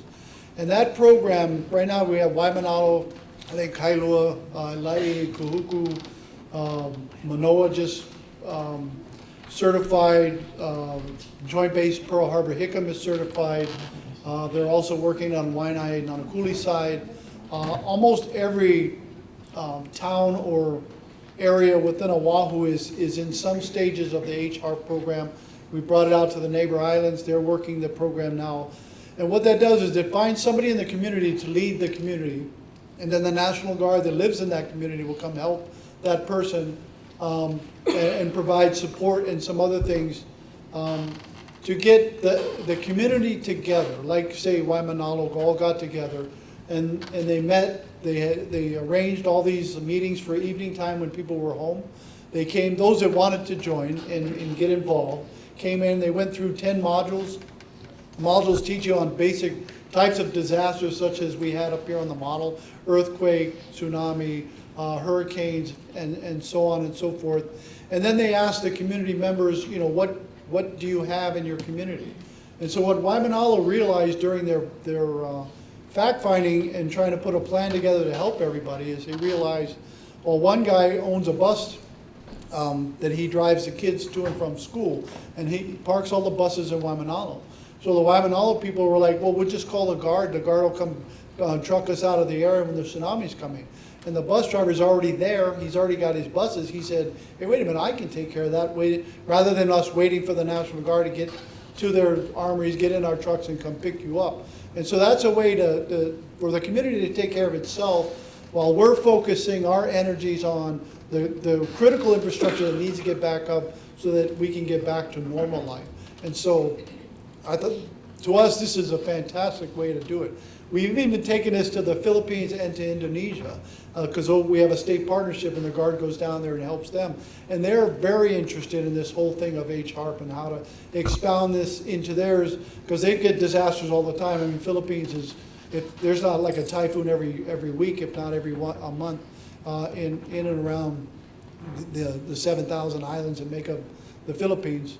And so they have to be very resilient. It's all about resiliency. It's all about taking care of yourself and your neighbors and each other. Because the first responders, that term first responders is not really the first to be there. All of you in your communities are the first to be there to help each other.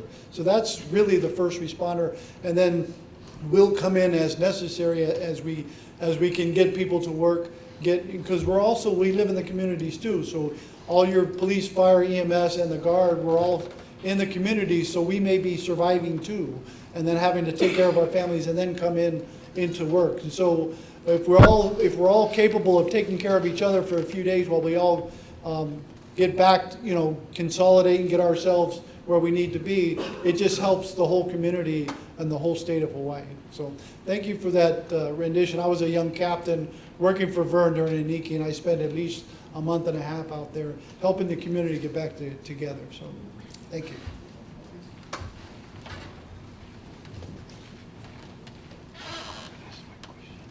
Good morning.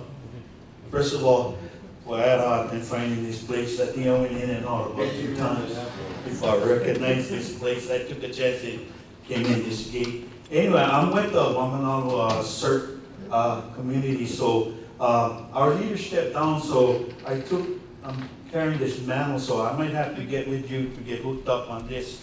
And first of all, I just wanted to commend the ham radio people who helped us. AH6 OD from Arizona, Dave Pacheco, NE6HI from Kauai, Jeff, and AH6LL from Waimanalo. I just recently had my node up, so I'm in Waimanalo, and my node is 46784, and I'm just about to get my RF up, my receiver ready by next week with the help of these ham radio guys. But yeah, that's for any of you folks who don't have ham radio on. It's good to have. You can register with the R-Star link once you're ready. But you need to take this test so you can have these ham radios.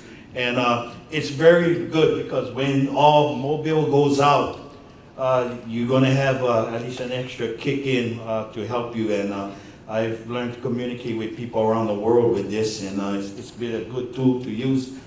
But getting back to the nuclear bomb blast, to me, I find that Waimanalo doesn't have any shelter adequate enough to accommodate Waimanalo. I figured that out. There's only one shelter that's by the city and county, that's by Kilda Hills.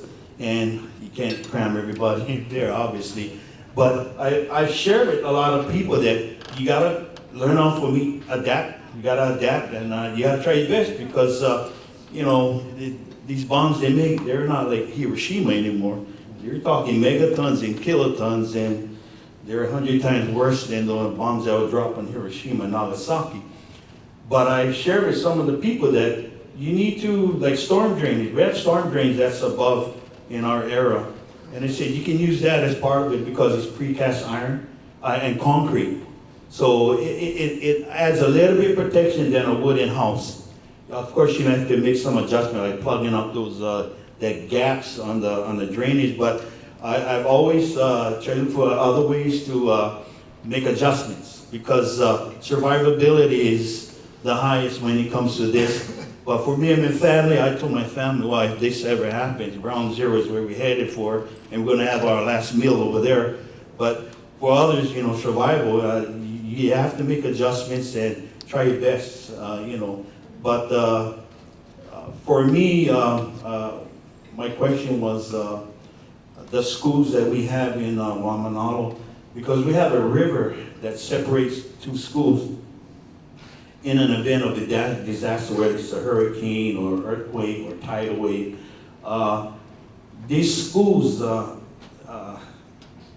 don't know if Blanche Pope School is enough to fit, or is it retrofit for these kind of events? I know Wamanalo School is, but our gym is right now, as you know, it's down, it's under construction. So we're still in hurricane season, and we're still under a threat of a nuclear attack. God forbid that happens, but I just wanted to know, how can our community in Wamanalo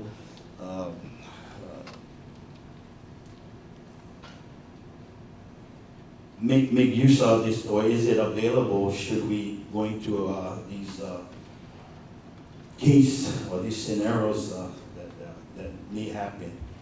Maybe can help us on that. Well, you know, this presentation that we're doing is available. I mean, we can come out and talk to your group whenever. Just kind of set it up with Arlena. As far as the schools, like I mentioned, we're working directly with the principals. So we're briefing them also with the same briefing. And they understand that each individual school got to come up with each individual plan on where to shelter in place. They already do a lot of this in the active shooter kind of exercises about how they do some in the classroom, some they go to the cafeteria or some kind of gym. I know that might be difficult for Wamanalo, but we have to work with the principal of Wamanalo to figure out how this is going to work. Yeah, because I also sit on the council with the school, so we do the scenarios with the school, but yeah, we just wanted more information on this kind of stuff, because in the event of a nuclear evacuation, you know, when we got kids inside the room, and you know, we only can do whatever we were trained to do. So I believe, and I'm just going to speak a little bit more, I believe the CERT can help a lot too. Yeah. CERT is a big help in, especially when things like that happens, and just trying to get our community going, because right now it's in a stagnant era, and I really want to push this issue, because we see what happened in Florida, Puerto Rico, where, like you said, people just sit around when we can do something, and that's why it's not every man for himself. It's every man help another person. Yeah, you know what I mean. Exactly. You know, we have a shelter thing. You know, one of our major gaps for response is really our preparation shelters. First of all, we don't have enough. The second of all is that the manning. Red Cross does not have sufficient people to man all the shelters. And there's other requirements about background checks for the people that participate in this. But if a CERT or community can come up with this and help man shelters, that's really what would help us out too.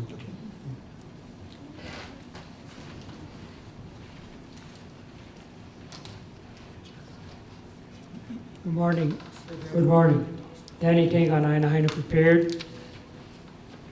First of all, I want to applaud the state and the county for actually all the outreach and the information. Great stuff. You mentioned on the slide 15 to 30% radiation fallout. I think it should be higher. I'm not a programmer, but if you're in that zone, you know. Okay. I'd like to also find out what the percentage is outside the fallout zone, if there's any studies done. And also, you said 50 to 120,000 trauma and burn casualties. Any plans to increase our response to help those people? You know, we only have 20 ambulances on the island. Also, can you also add decon procedures? I didn't hear anything about how people are going to decon themselves. Well, let me start by saying that Hawaii, as we are today, we do not have the capability to take care of all those fatalities, all those mass casualties. We do not. So what we have to do is look for resources elsewhere. And we're talking immediate federal assistance. Immediate assistance from the outer island EMS and mass care hospital capability. We do not have that capability. Initially, we're going to take a whole bunch of casualties that we cannot support. It is what it is. But what we have to do in the planning part is, based on that scenario, line up all of the resources from the federal side and how long it will take for them to come and get that synchronized. In 2007, at Pacific Command, we did what we call a improvised nuclear device exercise called Akele. And they called for a terrorist attack, a 0.5 kiloton device detonated in Honolulu Harbor. There's about at least 12 federal agencies that are out there that bring various types of support in a nuclear event. They have to be identified, what they contribute has to be identified, and they have to be synchronized to arrive at the correct time, because we don't want people coming and getting away with each other. And that's what the planning work groups are working on right now. So that doesn't answer your question in the sense that we have, the point is we will be overwhelmed if this ever happens to us because of the unique characteristics of radiation and the nuclear blast. But again, resources we have to identify and choreograph and synchronize on arrival. It will be very bad, it will be very ugly, and will take a lot of casualties. But again, it is what it is. That's where we are right now.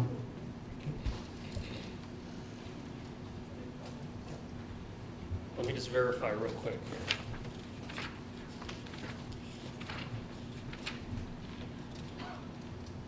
Yeah.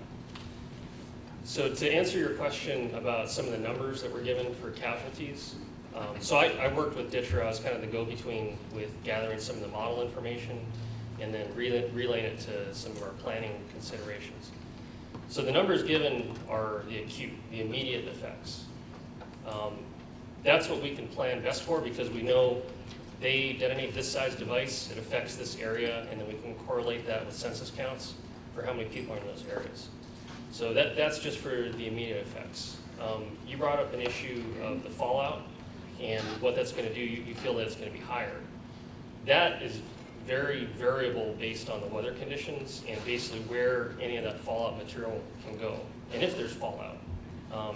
Some of the modeling suggests that if it's a detonation at a high altitude, it may not have any fallout because it doesn't touch the ground. If it impacts the ground, there's a different fallout from that. So in some of our plan assumptions, we're not including some of those variables. They're being considered, but because they're so variable, we want to focus on what we can define and make a response for. Hopefully that answers some of that and where the numbers got generated from. Yes, also the percentage outside the fallout area. Yep.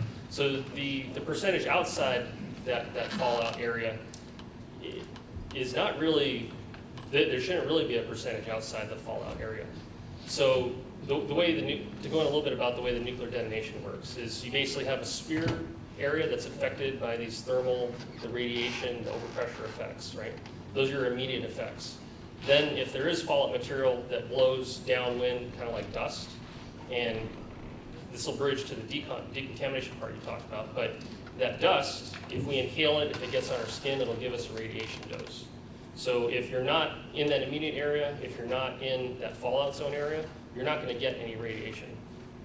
I mean, people in those areas will be safe, and the big variable there, though, is getting people to stay inside long enough that the assessments can be made so that we can ensure that those areas are safe. And that's that part about get inside, stay inside, and then hopefully stay tuned so that we can give you the appropriate information to know whether your area is safe or not. And then about your decontamination question. It's been shown in a lot of radiological accidents that have happened that you can remove somewhere between 70 and 90% of the contamination just by getting your clothing off and then following that with a shower, shaking out your hair, getting that flake material off you. And that's happened during a lot of radiological accidents throughout mankind's history.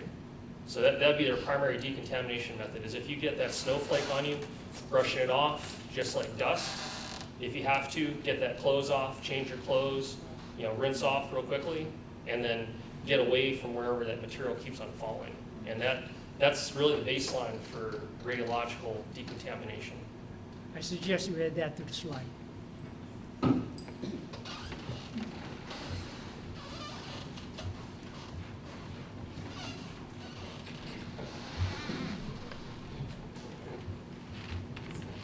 basically, not a question, but just to share something that we did. My wife and I lived on a big island in Honoka'a for 30 years, and she was born and raised there.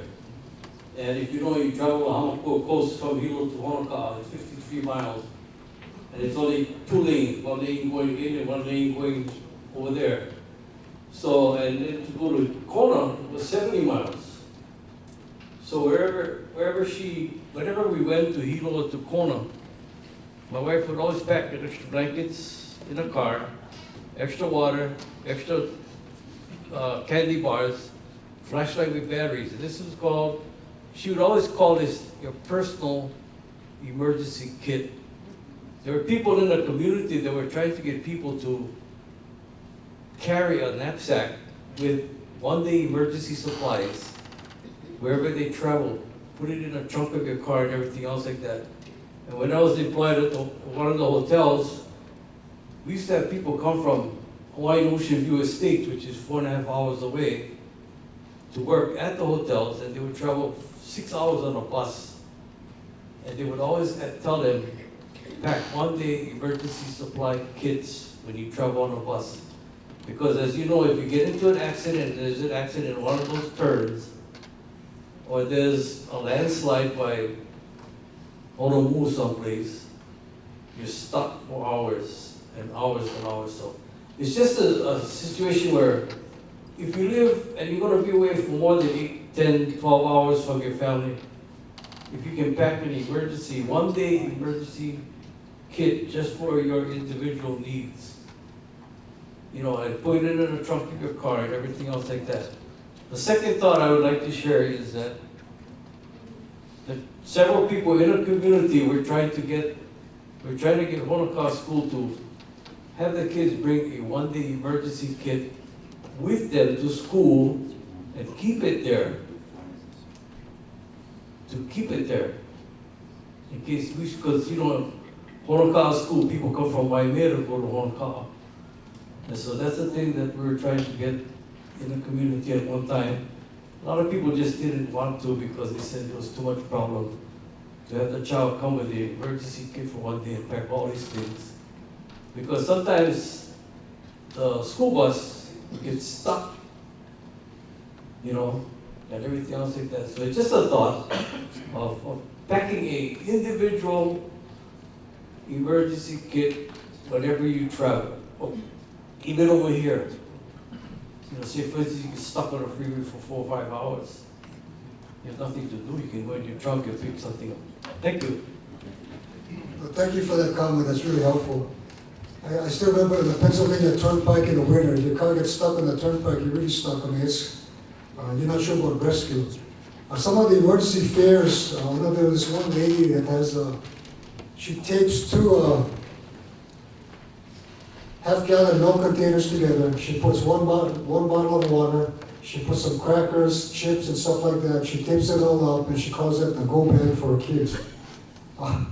And then when we met with the CASs, the complex area superintendents, the principals, you know, it has been discussed about putting together a go bag or emergency kit for each kid, and the parents put that together. And then they bring that to school, put them into their cubbies or whatever storage areas they have, and that's there at school. So that's another thing that they're talking about. But yeah, the bottom line is getting ahead of it. Just prepare for it. And don't let it surprise you in the face that you're not ready for it. Just get ready for it. That's cool. Costco had a display of what a 14-day supply looks like. The water containers and all that kind of stuff was on the Costco Hawaii Kai for a long time. The main thing I got out of that one was you got like crackers and peanut butter. But please. I think I'm loud enough. Hi, thank you. It's going to be kind of funny, the questions I ask, but you know that kit from Costco, the container, the food, how does it taste? Does anybody know? Is it okay? Because I don't want to open it up being that it's expensive. I don't know what to say because I haven't tasted those, but I've tasted a whole bunch of MREs. And it's okay. Well, my husband was in the Air Guard for almost 30 years, so I had a chance to try that. But the other thing is CB radios and satellite phones. What's your feedback? Would it be, Cell phones are good. We have all of the emergency, key emergency management nodes like the counties, the state, probably the first responder. We have sat phones, iridium sat phones, and that's critical for us. Because if power goes down, the counts go down, we will be using those. As far as CBs, I think those still work too. I mean, those are good. We're not talking, I'm not sure what the effect on nuclear is though. yeah, the citizen, was it Citizen bad radio? radios. Yeah. I'm not sure how they would work. That's not a big. Would it be Yeah, effective? CB is kind of small here. I'm Yeah, not sure. CB is, you know, like how you see those guys with Yeah. the big antennas on top of their vehicles and they breaker, you know, they're talking all that stuff. Would that be effective in something like this? I'm not familiar with CB. Is that an EMP question or? Yeah. Anyone who can have feedback? I'm not familiar, I guess, with that specific system. Does it have long antennas? Yes, like Yeah, on the so- vehicles, like how you see, these guys have like the long antennas on their Yeah. cars. So one of the general guidances with EMP is anything with a long radio and antenna, anything with a long wire would generally be thought to be affected. And anything with like a long wire on it, that'll probably get affected. What we know from some of the modeling though is that it's not like the whole state, the whole island is going to be affected by an EMP of this size. You probably have rings of probability. I mean, you have certain distances of probability where stuff is probably going to be knocked out, stuff may or may not work, and yeah, you might have some interference, you know, some temporary interference. So that's the whole thing about EMP is it's really variable. But anything with a long wire on it has a good likelihood of being affected. Okay. And the way we protect that though is if you can collapse that wire down, unplug it from the main system, that'll help to conserve it during the attack. Okay, and then going back to the satellite phones, being that it's gotten a little cheaper, but emergency personnel, government have them. It's not for, is it good for public to also have that? I mean, I know that it would be between me and like say, my husband or whatever that would have it, but I don't even know, because I haven't followed up with that, if that's even possible. I mean, you know, to have between just two people.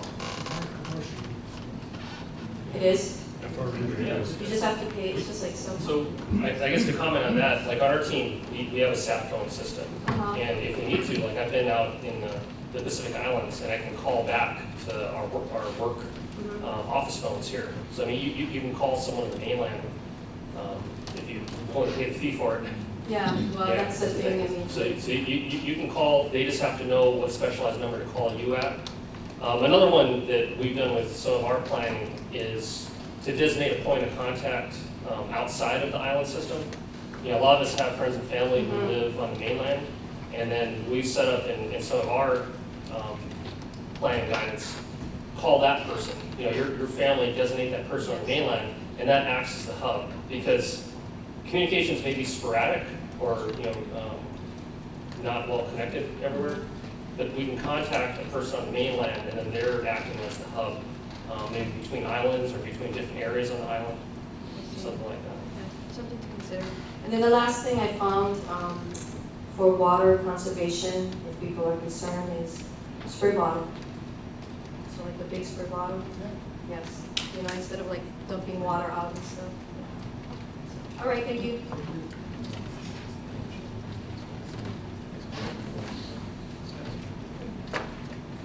Good morning.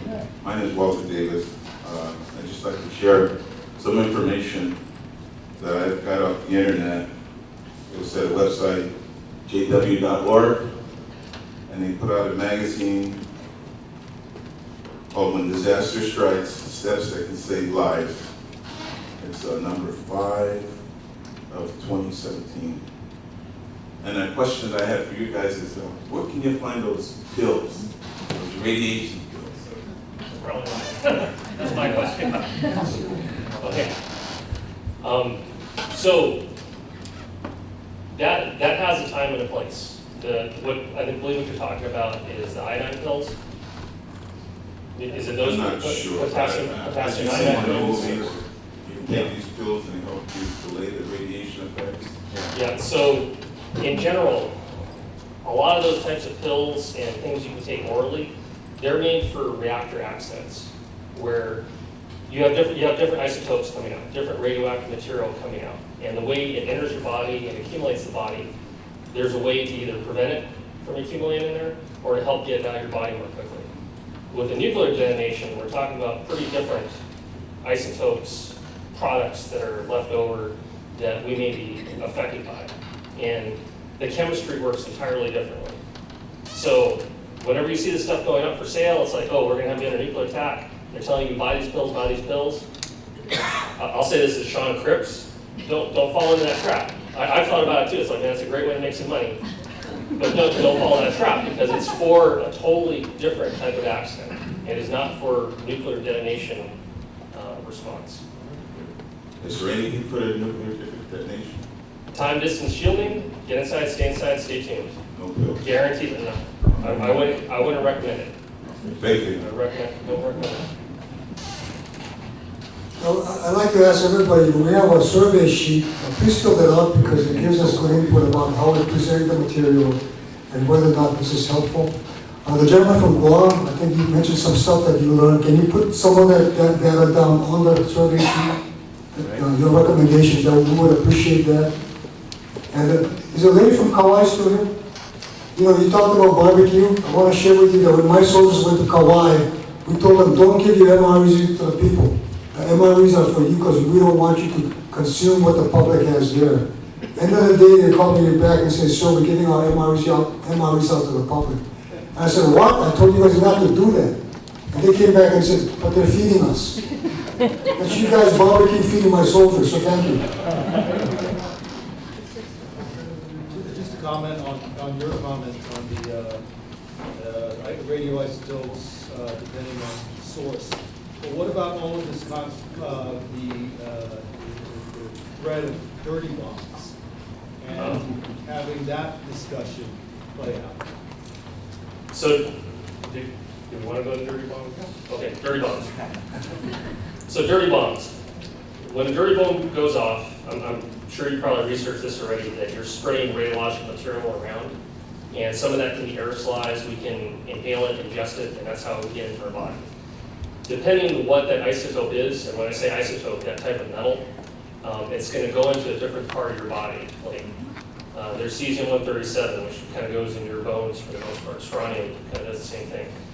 There are certain pills, there are certain treatments that help your body excrete those metals more quickly, and then those treatments are effective.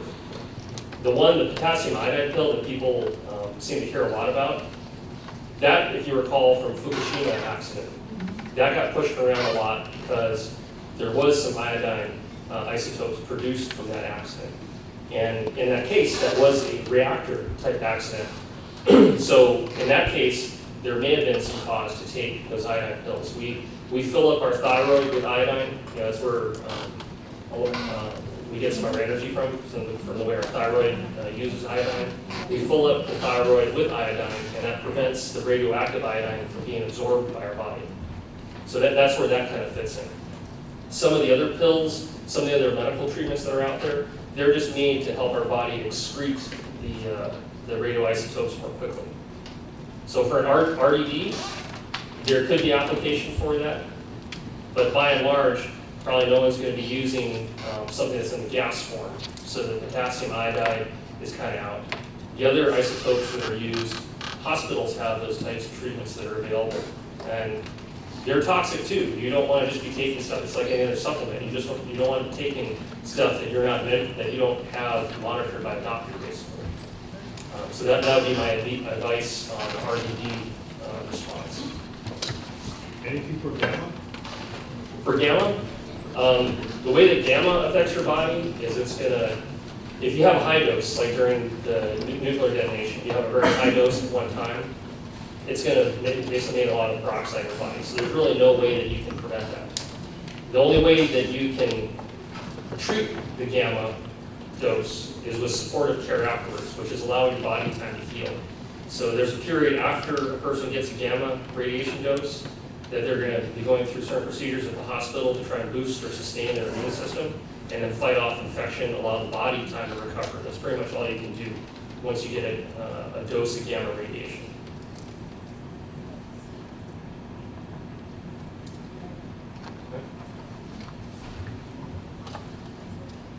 Okay, folks, was this helpful? Yes.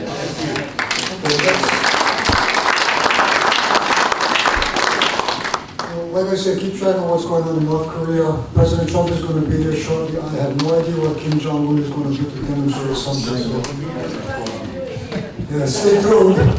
Anyway, thanks for coming. I appreciate it.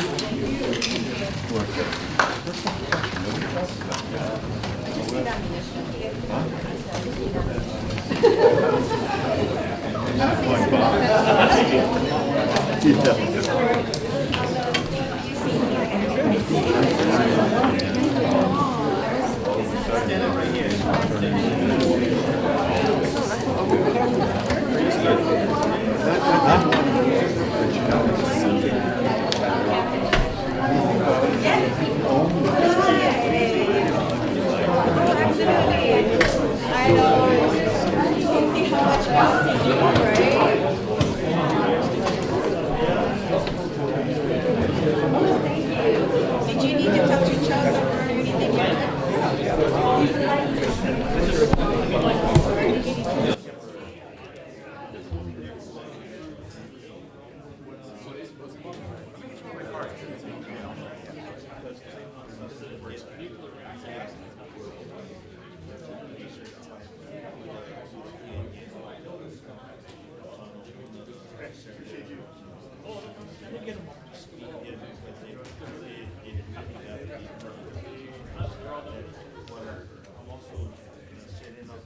Yes, for administrative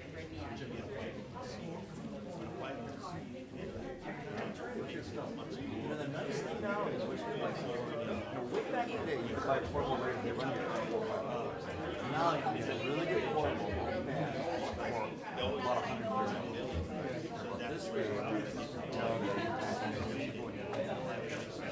yeah, our amateur folks also provide training to get you to government license. You can actually take some of the training online now, but you still have to do the licensing process certified like our office. My name's John. But yeah, go ahead. Shoot me an email also. All right, I got it. Yeah. Walter, yeah. Thank you very much. Thank you. Hi, John. I'm Lila, Kukua Council. Oh, hi, how you doing? Hi. Yeah, very nice to meet you. Thank you so much. Yeah. So our group is going to be pretty much like this. When was that again?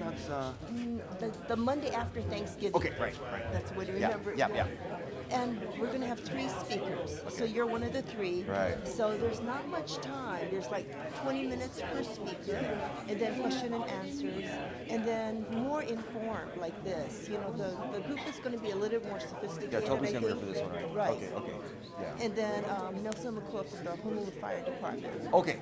Okay. So I'll send you more information. Yeah. I was going to send it this coming week. It's going to be a little redundant, but anyway, yeah, something like this. So I'm assuming Toby's probably going to go do the nuke stuff. I'll do the general preparedness stuff, and then fire does their thing. Right. And then we can just go from there. A lot of time for Right. Q&A and stuff. Right. Great. No problem. Happy to be Okay, there. thank you. Nice to meet you, my dear. Hi, I'm Lana. I'm Lana. Hi, Lana. Nice to meet you. I'm Lila. Lila. Where are you from, Lila? I live in Kaka'apan, No, I mean, Kokua like- Council. Yeah, I have nothing to do with disaster preparedness, but I'd like to have more information about it. Interesting, yeah. Very interesting. Yeah. I think it's a good stance that they took. I didn't even recognize you. I looked at you and I bet you said That's right. Assistant Chief, you had the long hair. Yeah. That's right. Yeah, I started scaring kids. I had to cut them off. He comes walking up there, said, "Oh, John Collins." I'm like, "Wait a minute, where is he? I didn't see him." I was like, "Oh my God, you're almost like where?" How you been? Yeah, we go what, 1997, something like that. I miss Peter. I will see you in a couple weeks. Right. Very nice Very to nice meet to you. meet you. Same here. Thank you so much. Yeah, so happened to Peter? He decided to leave. He's got a job, but yeah, I just want to. I think changing pace. So I think he's over Pearl Harbor now. Really? Yeah, so he got himself a federal job. Plus, I think he's going to be leaving the federal duty pretty soon. Really? Yeah, so he's gonna have a city retirement. Brother's gonna I know, have his, and you know what? deal. Federal now they get Social Security too. Oh, he's gonna be set up. He's gonna be set up. That bugger. It's like my dad. My dad had 42 years in the Guard. He makes more money in retirement than I do at the city. Was my husband? No, for him, he going get his retirement at